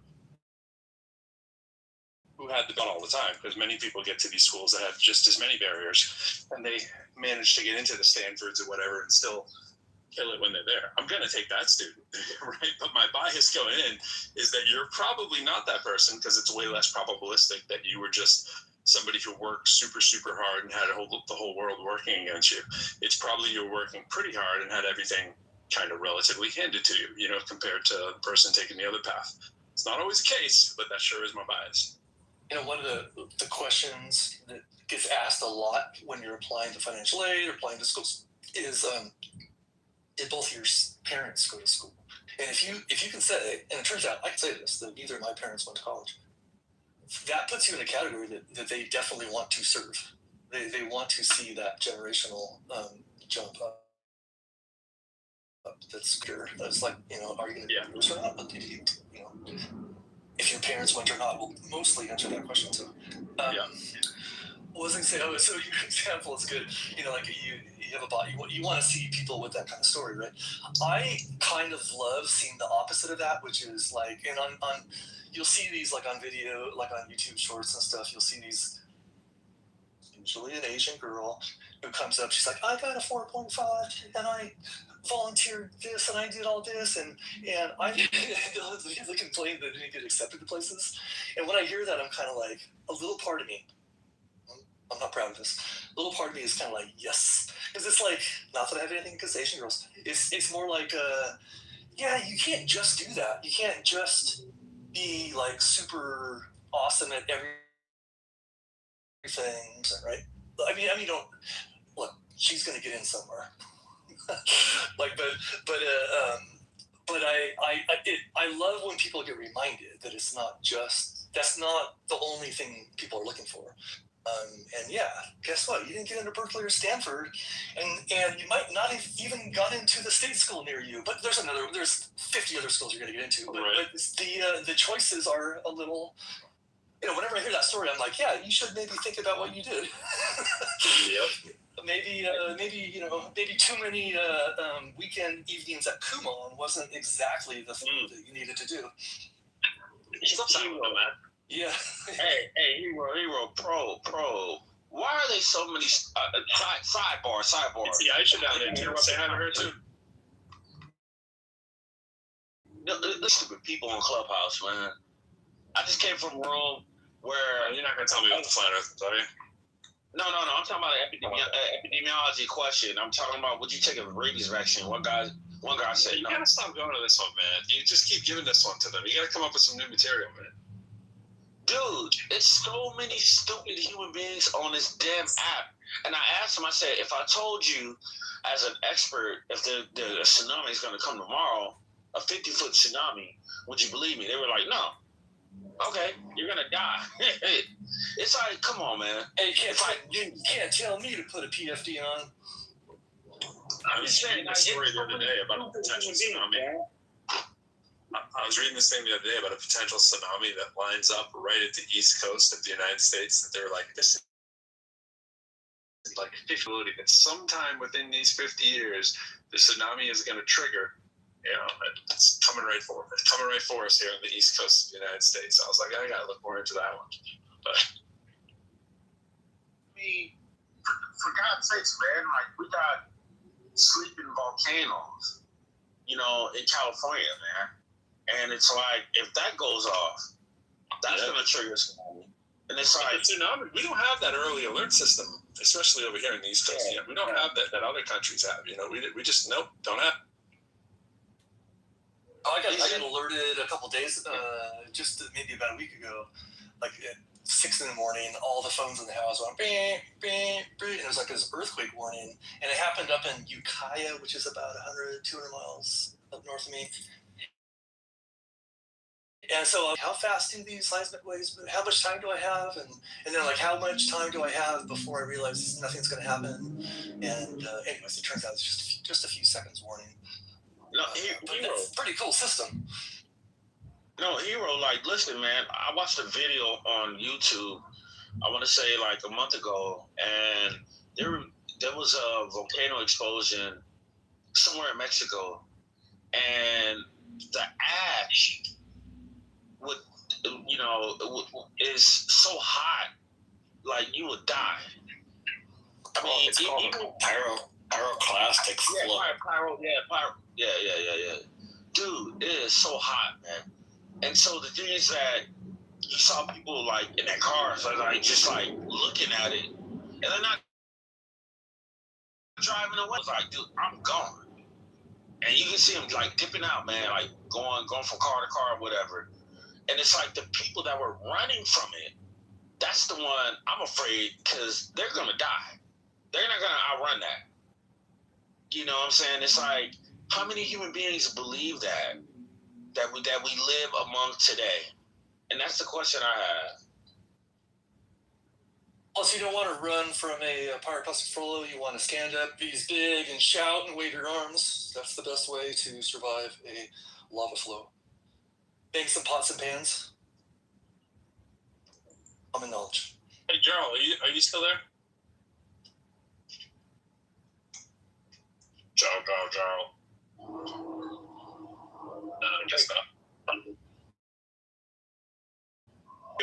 what did we say, Jarl the mallard, I think that is. I was wondering if he was there. I think that's a goose with a... Goose? Okay. That's a goose with a inducing... My bird knowledge is extremely low. Let's just say, even as I said mallard, I was like, I'm just taking a shot in the dark here. Well, I was guessing too. I was guessing duck. I guess duck. A goose with a glorious haircut, a glorious... These ducks I took the picture of yesterday, I was hesitant to even call ducks. I'm like, those aren't ducks, right? So let me ask you a question, Pro. Would you get rather bit by a duck or a shoe-billed bird? I don't know. The duck sounds more pedestrian, so we probably know more about a duck. So I'm gonna go with the duck. Wait, I don't think rather. Is a duck not a shoe-billed bird, or what? What is a? So basically, the shoe-billed bird is like a damn near dinosaur. So their feet is basically looks like a shoe-bill, and so they're like an older bird, and their bite force is pretty bad, man. Like, so I'm good with the duck then, right? We're gonna go with the duck then. Stick with what you know. Stick with what you know, yeah, man. That's how I reasoned that. I was like, a lot of people know a lot of things about ducks, and I haven't heard of too many people dying at the duck bill. So I figured that was the safe one. You see how I do that? You see how I go for that expert level reasoning? I like ducks. John was talking about dinosaurs on the boat yesterday on the Ark, and I was like, "Oh, here's a picture of dinosaurs on a boat." That's my picture right there. Closest thing I got to dinosaurs on a boat. Too bad Jarl's not there. I wanted to ask Jarl about his thing. He has a pretty funny take on AI makes people delusional, which I kind of agree with parts of that. So I wanted to hear him elaborate on. Well, there's some interesting YouTube videos on that. Kind of hilarious. I actually think AI is going to make people more stupid. I mean, if you want my personal opinion. I mean, ChatGPT, whatever AI program, young kids are going to utilize that for school. And imagine, for example, I worked with a nurse, and he was like, dude, I'm using ChatGPT just to write my papers. Really? You're writing papers on taking care of patients. Imagine that. So... Yeah,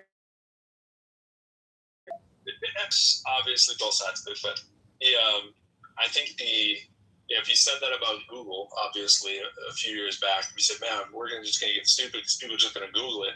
I mean, I would argue I've gotten smarter since Google. I haven't gotten stupider. Yeah, it's a good tool. I would argue I'm going to get smarter. I probably have gotten smarter since AI because I've probably read more due to the volume of AI that I've utilized. You know, a lot of times with AI, I'm doing the same thing as a Google search. I'm asking for the sources and reading the sources, or in many cases, I'm asking what sources are worth reading. You know, just like gleaning from the ones provided, which ones would be worth my time. And my little agentic system does that for me. It's like, this is the one pro you have to read. And I really consider it as a trusted person who has the same opinion of Netflix that I do. It's like, oh, because it knows I like perfect. It's like, bro, you have to. Of course, I read that article. And he's like, you can read this, but, you know, here's the main points. I'm like, great. And my main point extraction, bro, has got me so much more knowledge than I used to have. You know what I'm saying? Like, I didn't have the time for something to give me all the main points and detail it, lay it out for me like an executive assistant, right? I'm like, give me an executive assistant for $20 a month, and I'm pretty happy. No, I mean, that's a classical argument, and I appreciate that. You know, one of the things that my professors always said is that don't use Google to answer your questions. Don't use Wikipedia. Don't use blog posts. Don't use none of that. You know, but I believe, and this is just my opinion, is that I think in the new generation right now, because of the AI situation, I honestly believe that use it a lot more, man. Unfortunately, and you're talking about college students, man. You're talking about college students. You're talking about nurses, and even doctors. And it's like, what the hell, man? That's just my opinion. Well, it's a tool of discovery still. Like, of course they're going to use it, but you got to. So I'm taking a course right now, and I've been using it, but I'm kind of exploring this because I haven't been a student in a long time, and but I'm going through and saying, hey, you know, like I'm using Notebook LM, and I'm like, I load the syllabus and the rubric and the textbook. The textbook's on PDF, so you know, and I put these, and I'm just like, you know, I'll ask it like, hey, you know, look through the lecture slides are in there, and I'm like, look through the lecture slides and this chapter of the textbook, and build me a study guide. And it's pretty handy that way. And so I'm still reading the text and looking at the lecture slides, but then now I got the study guide, and that, to me, that's easier than jumping between a couple different things. And I'm rather enjoying it. I think I'm learning this stuff. I mean, it's not a hard class, but it's you got to expect people are going to use it. And so some of the assignments have been writing assignments, and I've definitely been using it. But I think I spent 4 hours on my last assignment, and it wasn't even a big, you know, it wasn't even a lot of writing.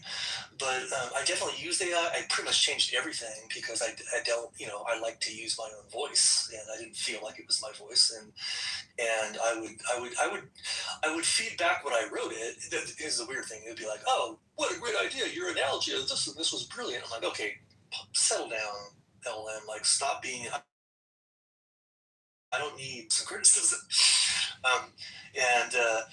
But for like a checklist on like, did I hit every, the assignment has, do this, and this. Like in the past, I started writing and I wouldn't even check again. I would get a bad grade, like, because I didn't, I can just look at the assignment and just being a student to me is like pretty easy now because I'm like, I just do what they like. It's never dawned on me when I was younger, but it's like, look at what they ask you to do and do that.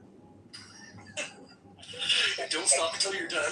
Like, it's so simple. I don't know why it was so hard for me before, but well, you didn't have as many tools, Hero. The whole thing. We have way more tools now. I'm a nursing student actually, and I'm in my second year, and I've used it extensively to cut down my time of research and studying. That's what I use it for specifically, and really log in the entire textbook, and I'll have it make me practice tests based on NCLEX standards. Totally. It's actually helped me a lot, dude. It's been like a life changer for me because I learned when I take a test and I get a question wrong, I'll remember that fucking question forever. Why, that whole process forever. So yeah, negative reinforcement. Taking tests is a real, to me, it's like a really good way to learn. You know what I just did a couple hours ago? I had to do the study guide. I took the quiz that I was supposed to take and did fine, and then I have it coming up. So that, hey, now take these last 3 chapters, the last 3 weeks, and make a bigger comprehensive study guide reference. And then I did it, and then I said, would you like for me to, it offered this. Would you like for me to make you a conversational 1-hour audio? And I was like, and it basically made like a podcast. I've only listened to the first few minutes. It already annoys me because it's like the male voice, and then the women, partners like, yeah, totally. And it's like, all right, again, just settle down, ChatGPT. Like you don't have to like do that for me, but still, it's kind of cool. It just gave me an hour-long audio that I can go listen to on my walk, and if I can get past the dumb podcast form, it actually is useful. Hero. I mean, and shout out to you, Miguel, man. You being a nursing student, brother. That NCLEX is hard, man. From what I know from the RNs that I've worked with, man. I'm not saying using AI is bad. I mean, listen, I was working with a NP student, nurse practitioner, and he was like, dude. I use ChatGPT. I didn't even know what ChatGPT was until he told me. He was like, yeah, man, my professor had this question. I just used ChatGPT. I'm like, oh, snap. Sometimes you get lazy. And I've used it before. I'm done it a lot. Especially when I'm writing emails and I just don't feel like writing. I'm just like, man, what do I say to this professor? Blah, blah, blah, blah, blah. And it says this. I just copy and paste. I'm like, okay, now I understand what people are doing. Now, am I going to write my dissertation on that? No. You know what I'm saying? Because again, when you're in a doctoral level, like you gotta defend that. You have to defend it.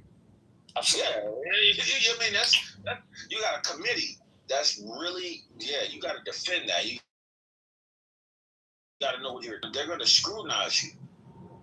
So it's like, what the hell? You can't fake that.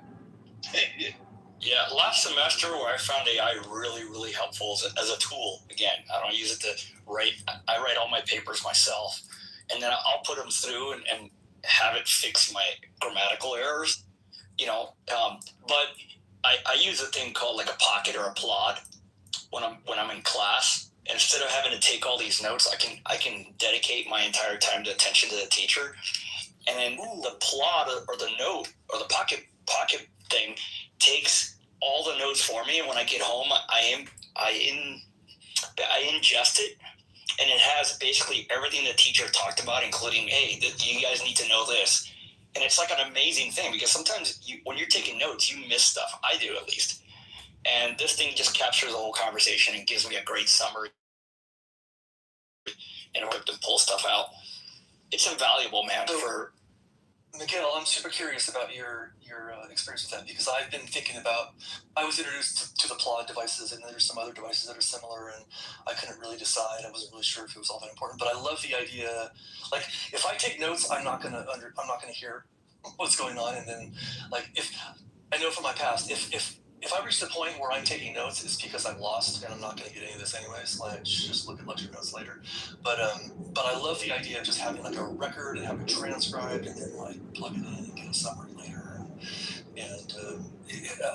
Just curious how that's working for you. Sounds like you're. I love it, man. I love it because I don't miss anything. There's like, little idiosyncrasies about the teacher that might talk about off.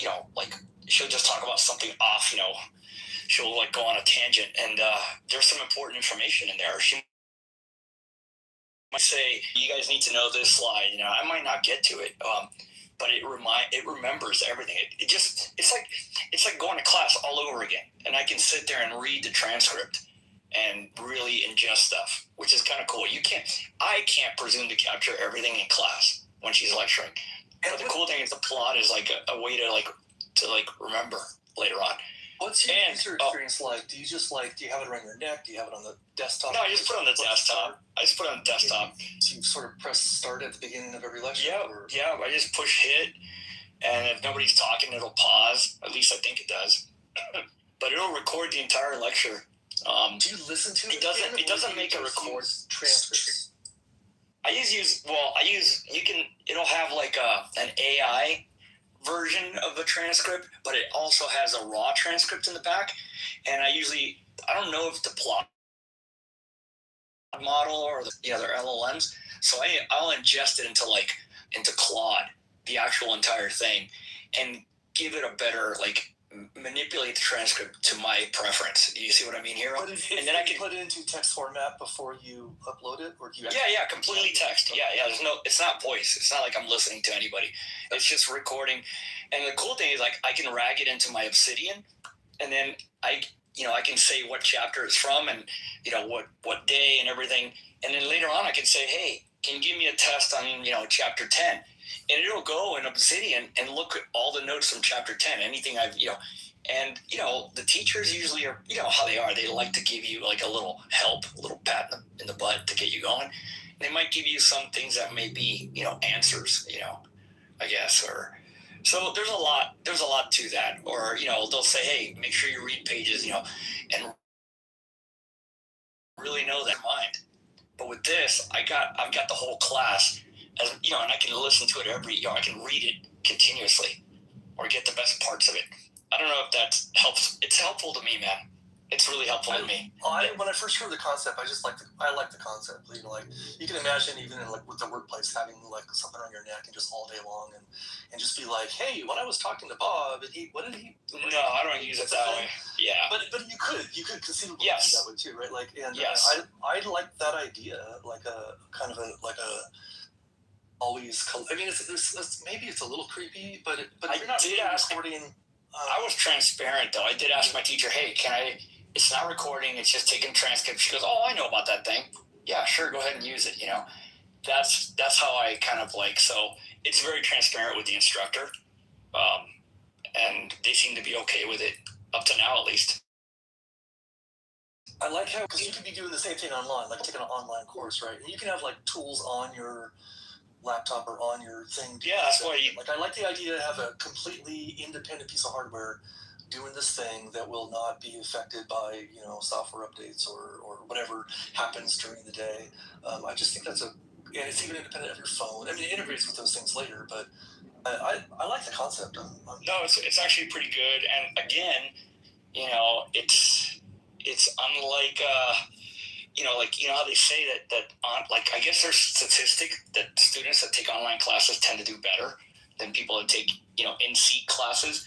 And I think it's because we have access to the notes online, and that you can look at them as much as possible. And a lot of people sometimes are unsure or they're confused in class, and they're too afraid to ask a question or ask for clarification or ask the teacher to repeat themselves. Sometimes I may find myself in that situation, so I just say, hey, I'll just let the pocket or the plod pick it up, and later on I can rehash it, on my own, and then I can ask AI to explain this to me in a way I can understand, if you get what I mean. So I've got that tool. It's like I'm freezing that class in time, and I can go to it anytime I want. Can you insert marks or something like that? Like, hey, remember this? Like whisper to it, or doesn't it have like a whisper mode or something? Yeah, you can talk. You can talk, and just I don't. I don't know. Is there like a button you can press to like? There is. I think there is something you can mark, but I haven't fucked with it, dude. Honestly, I can look for it, but I haven't messed with it. What? Well, buttons. Bro, do you know about these like Claude, but with a P? About these devices. It's like it's kind of a category. What do you call it? Like an AI assisted voice. But I've never used one. Yeah, I got it. I told my class to get one. I was like, you might want to get one. Yeah, I've been using mine for about 6 months or whenever it came out. I just jumped on one, and I think they're amazing, dude. On top of. Yeah, but if you don't subscribe, you still get plenty of use. Like if you're only taking one class a week, it's But there's limitations. I subscribed. It's not that much. It's a big distinction though with what we get saying at the classes, at least like at the brick and mortar institutions, is if they're asynchronous or not. If you got synchronous versus asynchronous, you get different results, and also it's different results for the more prepared the student is. You get like a really responsible student who has asynchronous courses, they can be fine. But a lot of times the underprepared student needs the synchronous, like, they're online when the teacher's online kind of thing. And that's when the class is taking place. Not these like highly asynchronous kind of leave it to the student's responsibility kind of thing. That can go wrong a lot of times. Yeah, I see that. It's just somebody said statistically online students do better, but yeah, that could be just. I think I would largely guess that that's true. Just said as a broad statement, but those are two different baskets. I think that's because most classes now. Well, maybe not most, but there are a lot more asynchronous classes than there used to be. There's a lot of hybrid classes too, bro. Oh yeah. Where one week you go to school, and the next week you're online. That's how some of my nursing classes have been. Kind of interesting, actually. A lot of them are every 2 weeks, so that you really only have like 4 sessions where you actually meet with the class. Those actually, I love teaching those. So those are ideal, really. Are they as rigorous? Would you say? Oh yeah. A lot of times they're more rigorous. Yeah. Yep. For the older, more mature students, like the hybrid classes are really good. For the young 19-year-old kid, it might be a disaster. That's how I've seen it. Yeah, similar to what I just said. Same idea. Sorry. No, it's the same. We're saying the same point. It also carries through the hybrid courses for sure. I was teaching them to grad students, and they love them. They feel like it's we all do. You feel like it's this wonderful opportunity to either get to meet with the students or meet with the faculty, and it's really every other 2 weeks. So you meet on, week 1, and then it's like, oh, okay, now we're gonna have class online again. Well, we would normally do like the first class would be in person, then you'd have like the next week that you're online. Sometimes it's the next week is online and then you're in person, right? So it just depends. And then there's some that do once a week, and then they have one meeting that's online. It just depends how it's chopped up. But when it's pretty infrequent, like whether it's 4 or 8 meeting sessions, you can't help but feel like it's special and that you're really looking forward to it. Yeah.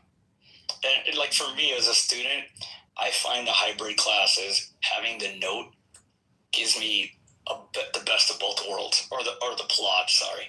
Because, in the seat time, portion of the classes, I can actually just pay attention and don't have to write and be racing to keep up with her. I just have that class over and over again as a transcript. I should write too. It is way more easy. Pro, how do you detect fraud or cheating? Possible for somebody to use. You're kind of broken, Pro.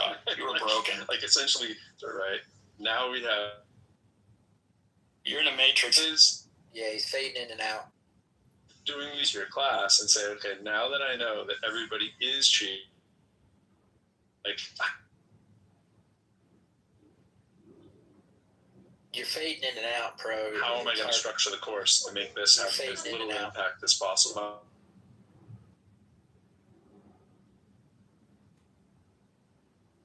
I've taught in a couple different engineering academies at the high school level, a couple different states, and in person, and during COVID when it was remote, and I, was able to detect cheating when it was in person, but when it was online, not able. When it was online, I was not able to stop the cheating. I don't know, man. I've taken some online classes, and they have you do that lockdown browser thing with like the freaking ID card. You have to show your entire space. At least for tests, man, I'd be terrified to figure out how to cheat, because that shit. And then halfway through the test, it asks you to like show your card again and show your space, which is really crazy, man. How does that work again? Like, what do you mean by card, and what do you mean about? Well, like my college, any ID showing that it's me. Oh, gotcha. Oh, yeah. Identity, that's... Yeah, and then I had to take my laptop and show my entire... So I go out in the dining room table where there's nothing, and I show the 360-degree view, show, like, my everywhere, that I don't have anything. Kind of scary, and you're like, fuck. And then if you take your eyes off the thing for too long, it can flag you. So you're just looking at the screen the whole time, and then halfway through the test, you have to, like, show again. It might say, you got 10 seconds to show your whole screen. Or your whole area. It's pretty interesting. And it's called Lockdown Browser. I'm sure people cheat still with it, but it's, Yeah, for, certain, like, big tests, you could do that because you have the time and the, I guess the time, because it's pretty time consuming to do that. But, with, like, regular, let's say, assignments or homework or things like that, it's a lot more difficult, because you have to be getting to that level of scrutiny and observation and oversight, if you will. You spend a lot of time and resources just dedicated. So I didn't know if there was a better method. I think redesigning the course, assuming that whatever tools are available are being used, is the way to go. You just have to be like full. You can't be like, you can't use these tools. It's like, of course they're going to use those tools. Are you insane? Yeah. Every ability to cheat will be done. Yeah. So. I think ultimately, I don't think it can be 100% online. If you're going to do a multiple choice test, if you're going to do written stuff, you got to do it in person, right? You can do, but here's the thing. Like, I actually think you can make assignments. Like, write this thing about this, this, and be like, just use AI. I don't care. Just do whatever. Make it your own. You got to make it your own. And then let people turn stuff in, and it's like, well, okay. And probably, but so that's one exercise, like research a thing and write a paper, blah blah blah blah blah. Even if you use AI, I guess you could just use AI and be like, just do the whole thing for me. I'm not even gonna think about it. I guess that's one possibility. But what I've been doing is like, oh my god, I've been changing every single thing. I've been basically using AI to kind of outline something for me, and then I'll be like, oh, basically I rewrite the whole thing, and then I give it back to it, and I don't know, but ultimately, if somebody wants me to write an essay like without any help, yeah, do that in class. So I think blue books must be resurgent, and I think that but you cannot expect someone to simply not use it if they're not going to be like in front of you. Now, I'll tell you one thing, Hero. There was 2 classes that I took that the teacher, it was online, and she, unless you had some special reason to go to the testing center and take a test there, and man, that shit's like fucking going into prison. they like empty your pockets. You got to show everything, dude. The lady was like, it was horrible, dude. I had to take some tests recently, and so I had to. You go to these like is it Pearson? There's these like commercial testing places. Yeah, and they're like, I was kind of impressed actually. They're making sure they basically give you like a pat down. They give you a locker. You have to empty your pockets of all electronics. You can't. If I have reading glasses, no hats. They check them out. No hats. They basically check. Anyways, it's a pretty secure environment, and like I sort of think like you should expect to have to do stuff like that. You should expect to have to prove your knowledge one way or another. And if that's one way to do it, can you? Well, when you just said go to the testing center, what were you? Was that a testing center at your school, or? Yeah, it's a testing center at my college. Yeah. And you can go like take a teacher could be like, they could send a test there and be like, okay, these students are going to come one by one and ask to take this test. Pretty much, yeah. She scheduled the test, and then when you go there, you log it in. You have to have a little screen and just pick the class you're taking and what test you're taking, and then you check in, right? And they call you, and you got to do all kinds of, you got to do the whole tap dance shit with security stuff. Take your hat off, They check your glasses, make sure that your pens, But to me, that makes sense for time shifting, and this seems like a more modern way to learn. I like this. I would love to see that, like I could take a course through MIT and go to my local school and go to their testing center, and it's all like kind of like, I don't know, somehow certified or whatever. I don't know. This is kind of cool to me. Yeah, I agree. It depends what your outcomes are. Like, if you want students to learn it in time before the class is over, all these things do help students to learn it.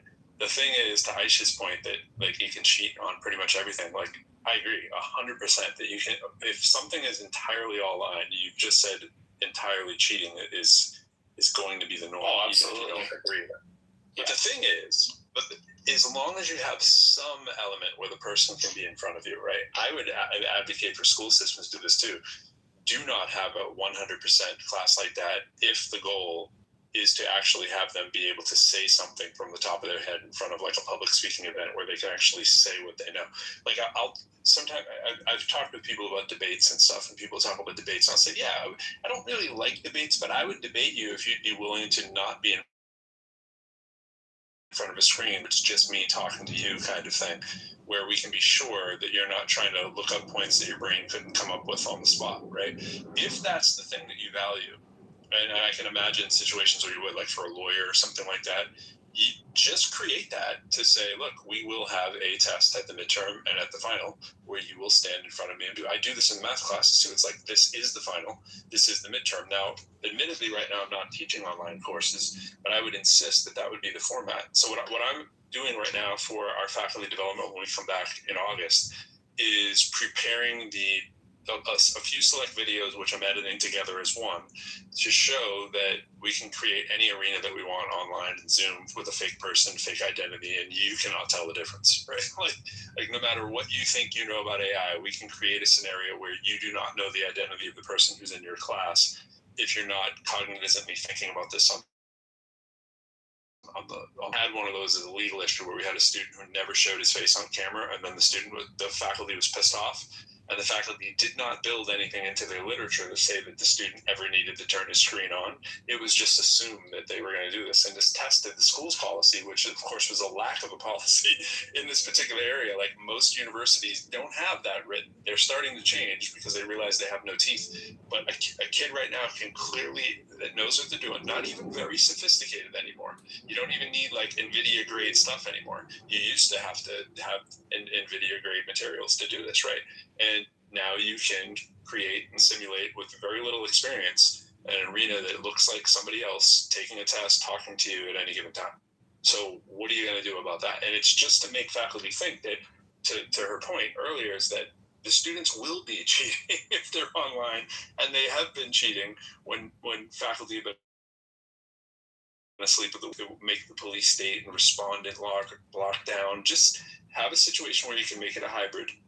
Tell the university they should only have hybrids, and then put an unprecedented amount of the value, if that is what you value, on people doing it in front of you. That's it. That's the solution. Otherwise, just accept that there's going to be some cheating in there and find out if you're okay with it. Like, if somebody's going to go through that much trouble to create a video, wouldn't it just, like, study? It's way easier. It's way easier. If I have an older brother who I could pay $50 to take my test or whatever, or somebody, right? And that person is willing to sit in class on the day that we're doing the test and take my test for me, a push of a button, I can have it be him sitting in front and look like me, or I can make me look like anybody I want to.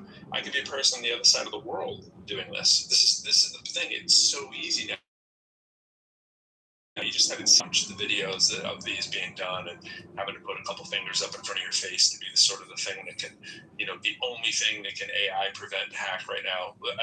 Check them out. I mean, it's wild. It's crazy that that's where we are. Like, anything can be fabricated and you can do it for almost no money. But what if you had something like mandatory, like office hours, a couple times per session? I have them. Like you got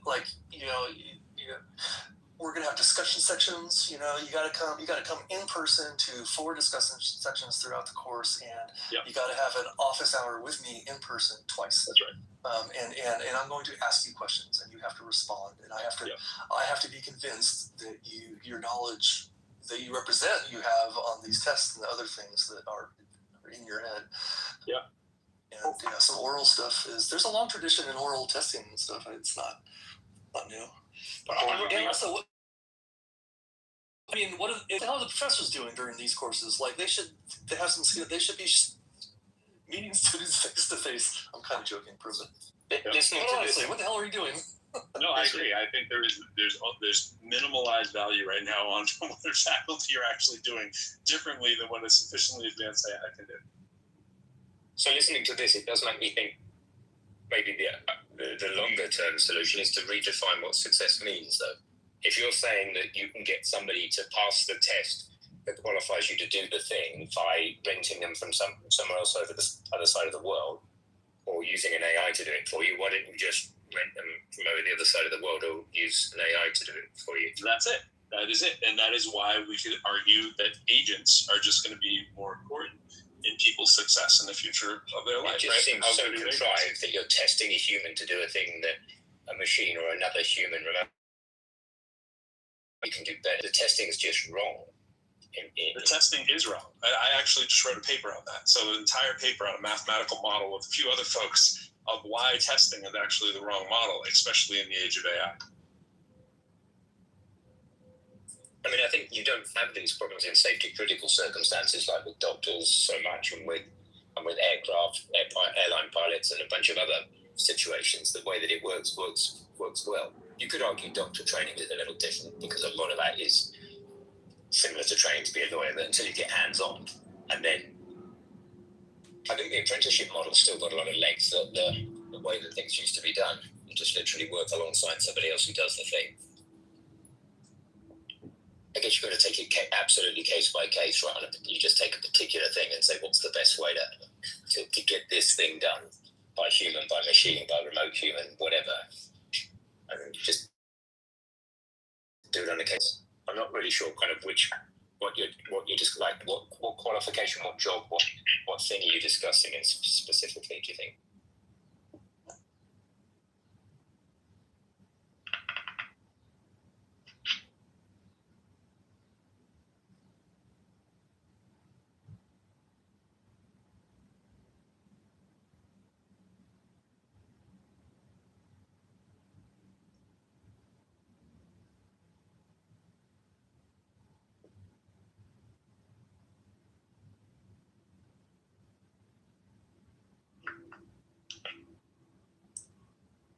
Are you there, Pro? Are you trying to talk, or are you...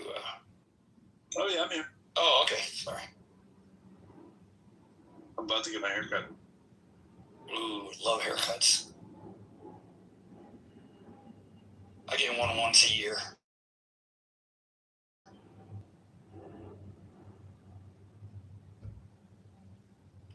I love the hot towel thing. They always ask me, like, at the end, do you want the hot? I'm like, yeah. Who ever says no to the hot towel? And she's like, you'd be surprised. But oh my God. I go there. Apparently Miguel does. He said no to it every other week that he could, and only says yes once. Maybe. That's a tough definition of love there. What, a haircut once a year? Yeah, once a year, bro.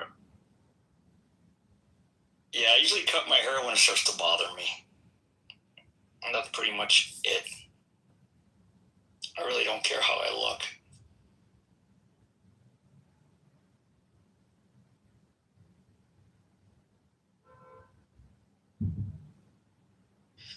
Do you ever sometimes I get my hair cut kind of on the short side, and then like 6 hairs really bothering me, but then I'll wait around and like 4 weeks later, I'm like, I like it again. Yeah. It goes through like a dumb phase or something. Oh yeah, the annoying phase. Now it's just getting good. Or it's just the right length where it goes. Usually when it starts getting in my eyes when I'm walking the dog or going for a bike ride, that's when I'm like, all right, dude, time to get a haircut. Or sometimes it goes past it to ponytail, But I got a really good hair a couple of years ago, so I took a picture of myself, and I just showed them that. That's all I do. They're like, what kind of haircut you want? I go, and they go, oh, okay. And they pretty much give me what I like every time. Pretty damn close. I don't have to explain anything. It's a side picture and a front picture, and they get it pretty quick, man.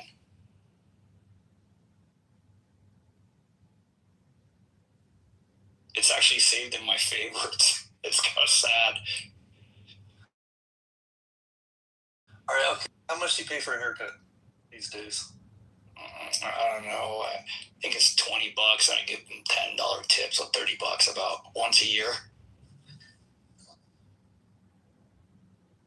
I used to have a set of clippers, but they broke, and I just clip I go in the backyard and just mow my head, man. Like completely, like with a number 2 or number 2, I think it was. Yeah, I have one of those. I'll just because it gets all ratty near the bottom, and my it burns for what they are, and it gets all shaggy. Like the bottom stuff grows faster, so I'll just kind of like zip, kind of clean it up. I'm like, oh, I'm good for another few weeks.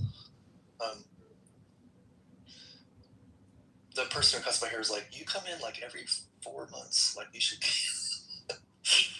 I think she purposely doesn't cut much hair off, come in more often, but yeah, at the place I go to, she's like, come on, you haven't been here since December, and she can read the notes of and it said, look at the picture. He has a picture. And she goes, you have a picture? I was like, yeah, here you go. And she was like, all right, let's do it. It was that easy, man. It's kind of cool when these, I guess, barber places or haircut places take notes, of what the person has and what they like. I don't know. It makes it a lot easier.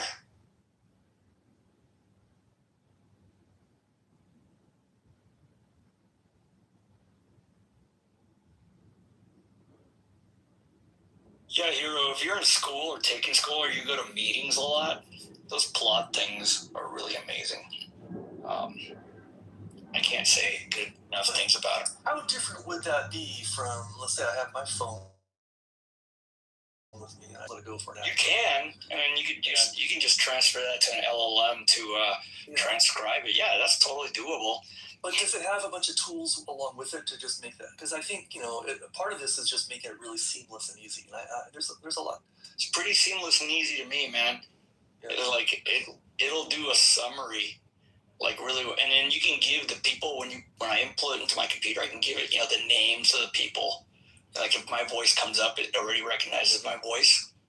Like I spoke or I asked a question, and then the teacher, and I can just write, "This is the teacher." It's a pretty nifty little thing. I'm not gonna lie, man. Oh yeah, so it tags the transcript. You can tag it. You can have it tagged. I keep it simple, dude. I just get the full transcript because it has what the AI does. What the AI gives you a summary, but there's another thing you can hit, and you can get the full raw data, right? And then I make my own summary based off of with the help of a large language model, which I think is better than what they're using, in my opinion. You know how I imagine it being useful? I think you can gain a lot in life by repeating things back to, like if somebody said a thing and days later, you're like, when you said that thing, people love that. I love, like, oh, you were listening, and you specifically remembered that. So I sort of see that as like a tool to facilitate that in a little way. Because sometimes I'll be like, oh, what did she say? That was good. I wanted to follow up on that. And you can be like, oh, go back. Oh yeah, okay, she said this thing. Or like mentioning an author or a book or a article, something like that. But then it kind of gets, especially like you mentioned that, those little like side things that sometimes they'll go on. Oh yeah. Sometimes that's what really important stuff is. But sometimes in a class when you hear that, it's tempting to be like, oh, this is just to be a little side attention or take notes or whatever. But oftentimes that's where the nuggets are. And you don't know until later. That's exactly what I was. So I'm kind of intrigued. I looked into this a few weeks ago and it kind of dropped off my radar actually. And it wasn't something I came up with. One of the classmates had it. I'm like, oh, is that a little credit card holder? Because it looks like a credit card holder, one of those little wallets, And she's like, no, it's my plot. And I went and got one the next day, dude. She sent me a copy of the transcript. I was like so impressed. I was, dude, I'm in.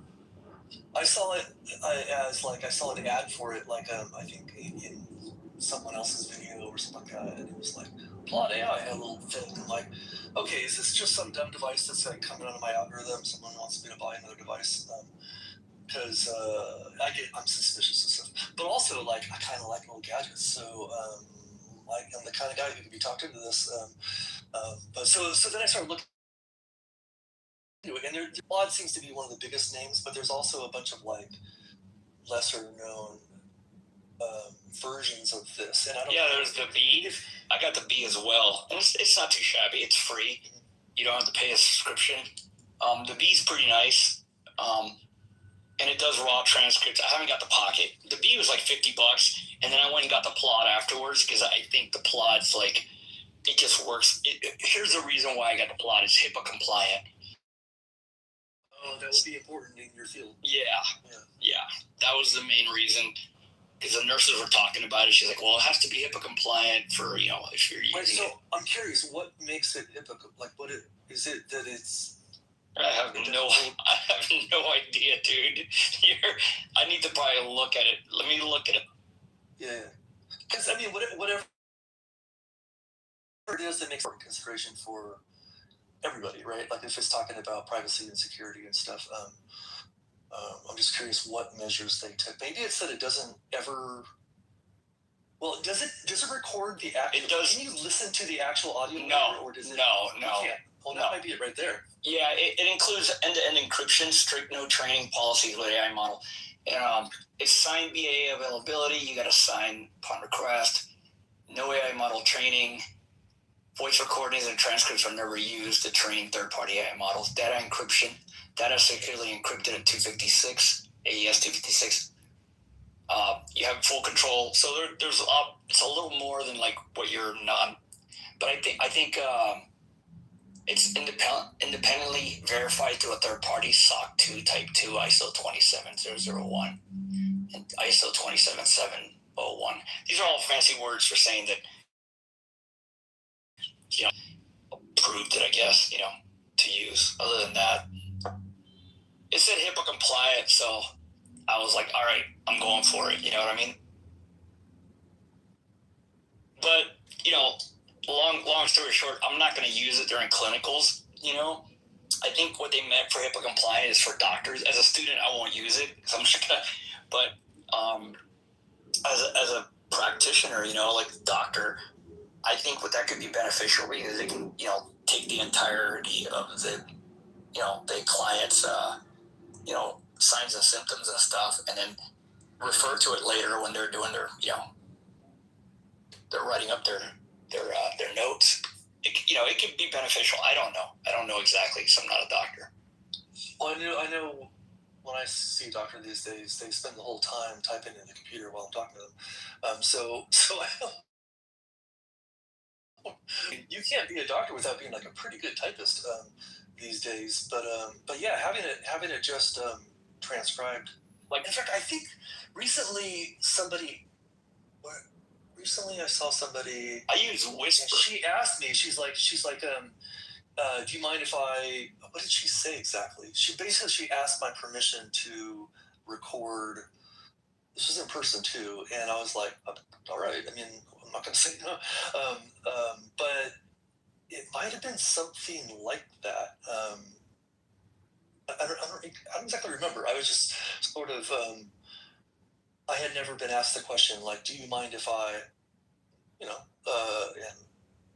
yeah, they're getting consent. They're getting consent. Yeah. You know what I do? If you're actually recording, you're supposed to, well, California is a two-party state. So in California,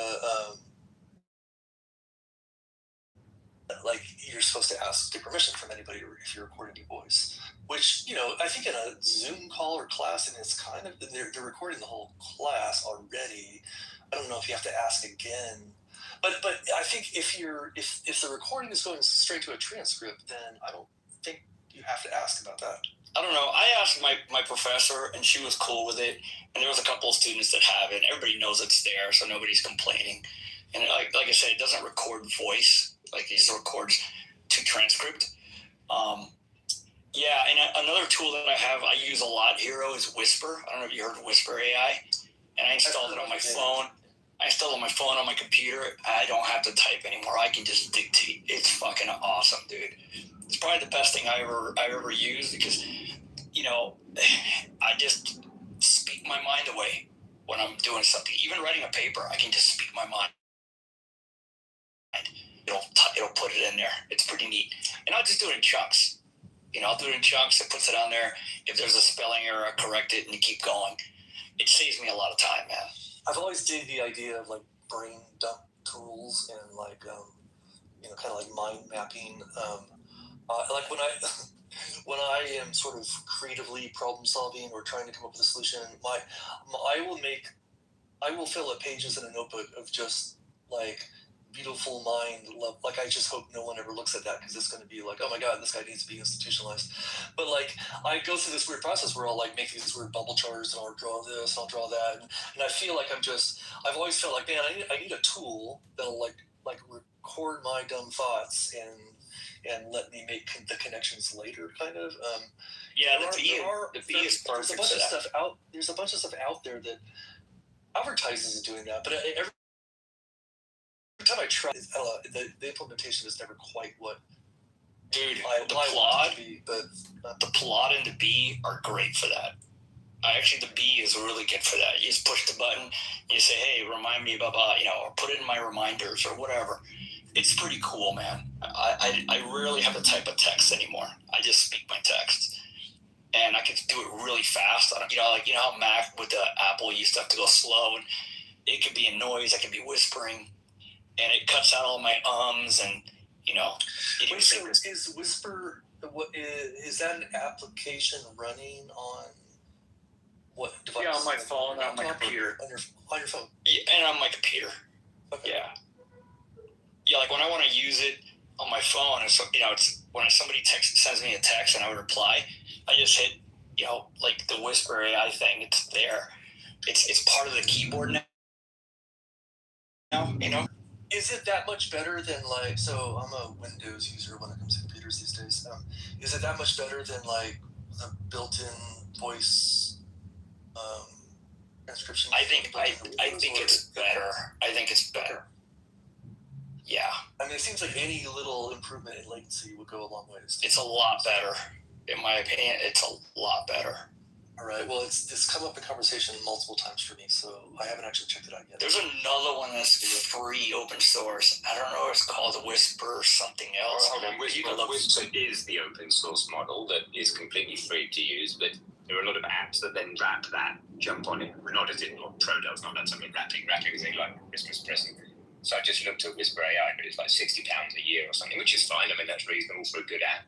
Yeah, but I have a student version though. Yeah, you can do all this for free. You could make yourself an app that does the same thing in a couple of hours, and absolutely. The Whisper model you want onto your phone. Whisper's free and open source. Just make your own app that just has microphone access and whatever else and keyboard access, and you can do it. You can also make your own version of this Claude thing. The Claude, I think from a physical point of view, there's only two benefits of the Claude over the iPhone on its own. One is that it has extra battery capacity over your iPhone, so you're gonna, it has a battery in it, and the other is it has a beam-forming microphone. It's going to be no better at all if you sat around a table, I suspect, but a lot better in a conference room. Yeah. But nowhere near as good as an external mic. Like putting a lapel mic on the lecturer is the gold standard, right? A wireless lapel mic. They're not going to want that because they're going to have 50 lapel mics on them for all the students, but you get the idea. Or a shotgun mic on the desk. Those sort of things are going to beat Applaud or the iPhone hands down, of course. But they're preferred. The free out-the-box solution is just voice memos on the iPad. You're going to use Apple AI to transcribe or it's built into the iPhone. Just voice memos, and you keep the audio, which you may or may not legally be allowed to do. The Apple transcription with voice memos will be shit compared to the Claude and shit compared to Whisper. I don't know how Claude compares to Whisper. They're different. They're different tools. Whisper is like to text people. Like I use Whisper. Like if I'm hold on, you're using Whisper as in the app Whisper. I'm saying Whisper in the more general sense as the open source speech to text model, which is basically perfect at transcription. Right. That's what I'm using. Yeah, speech to text. Exactly. It's so cool. It's so good. And when I'm texting somebody or I'm working with my LLM, instead of having to type my question or whatever I'm doing, I just speak it, and it picks it up, and I hit enter, and off it goes. The Plod, that's just for like content, or like if I'm in class, that's what I use it for. They serve different purposes. I've just got a 7-day trial on this. That Whisper app, I've never seen that particular implementation. So that's fucking amazing, dude. I've just subscribed, and then I do the free trial and immediately cancel the subscription. So I'm just cancelling it now because if you cancel it, it still works for the rest of the 7 days. Yeah, if your daughter's in school, I get it for 50% off. So I think I paid $35 a year, which is nothing to use that. Yeah, that's not bad. I think it would be very easy to create for yourself, though. That's the thing that's so disruptive about AI. Yeah. It's probably nothing's ever an afternoon. Things always take. Whenever I say something's an afternoon, it ends up being 2 or 3 weeks. Yeah, there's bugs and shit. Yeah. But just that Stephanie, roll your own able thing.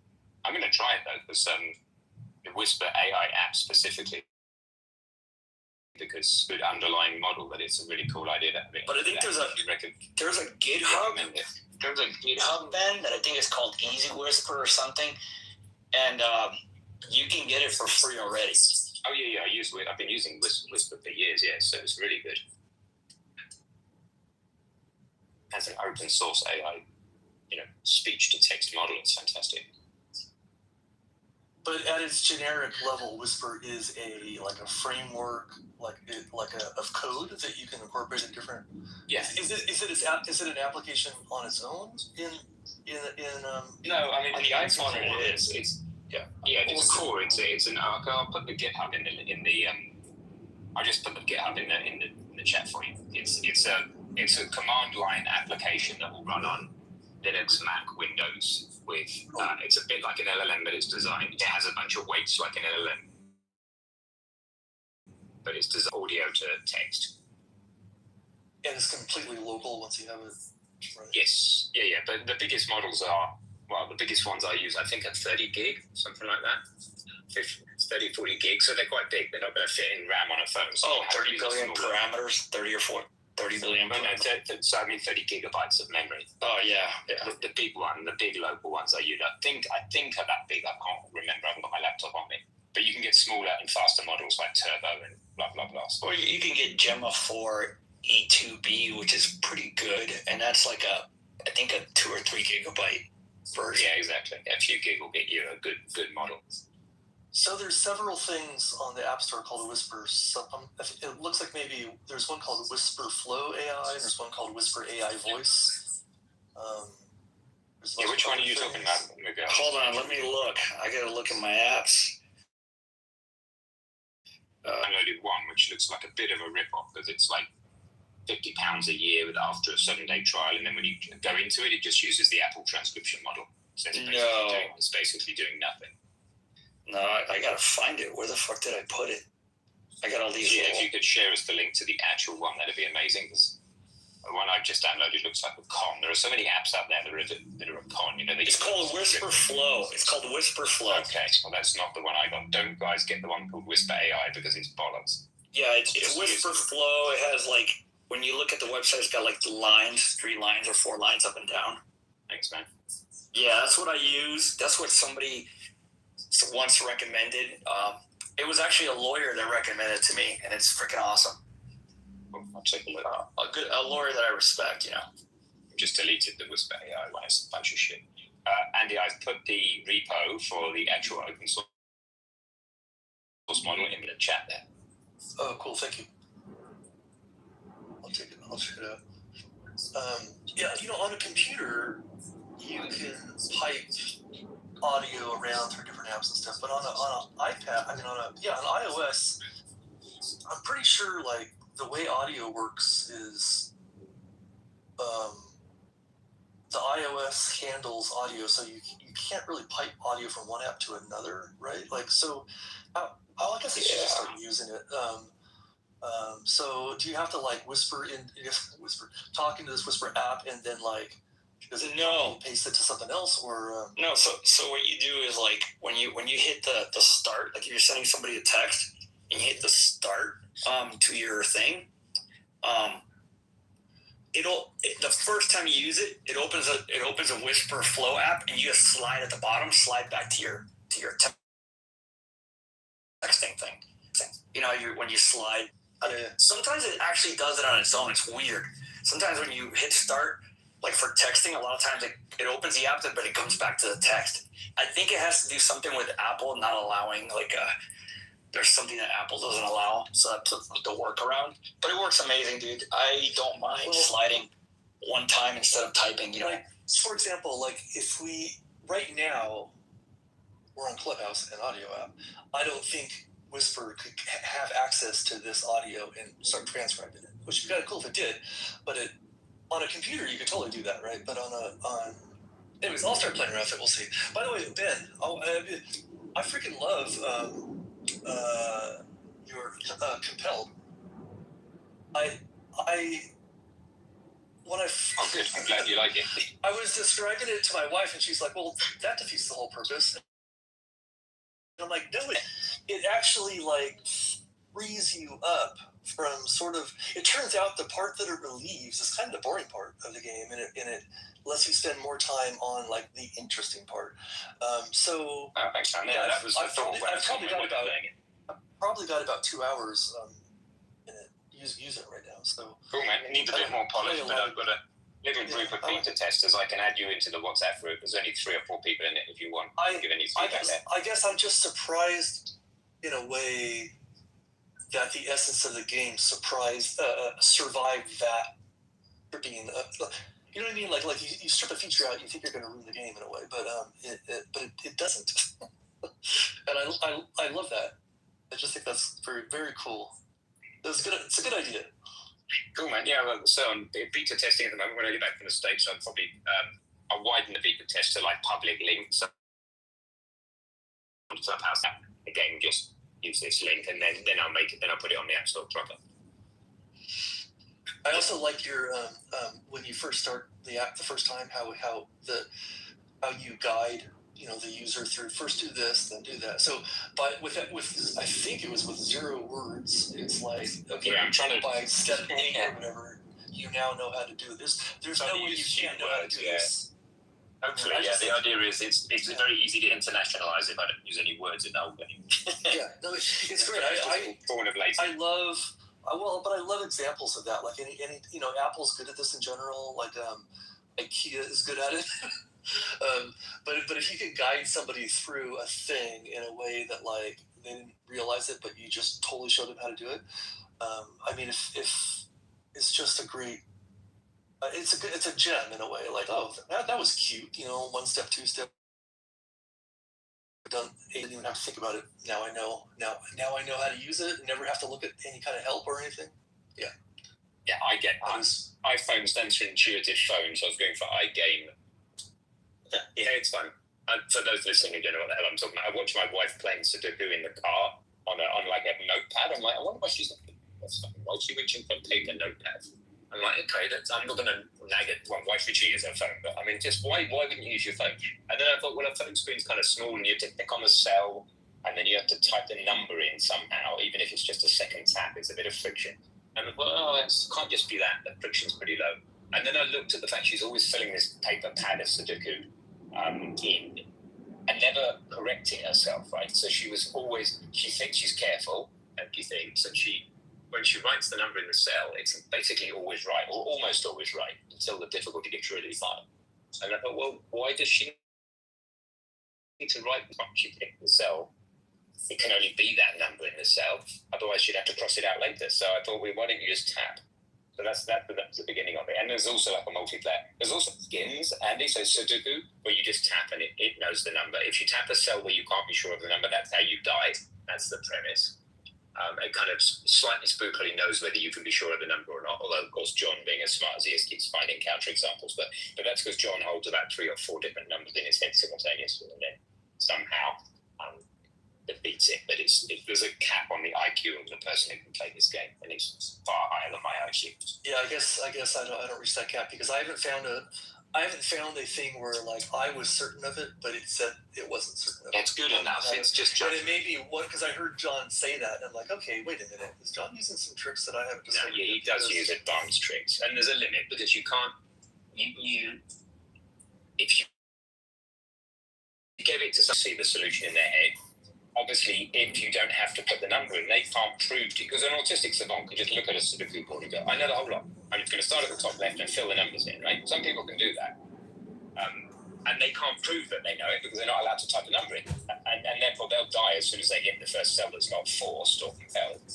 And that's not fair on them. So I've made it so that you are not allowed to hold definite positions in your head. You can't say that I know for sure this is a 4, therefore this must be a 6. If you know for sure that's a 4, you best tell us it's. Just click it and then do the 6. That's the idea. So it's kind of difficulty limited because of that. You can't go any harder than the level 5.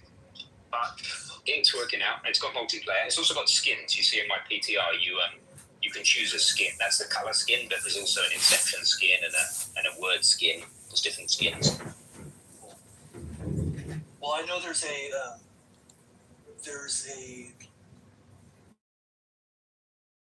level.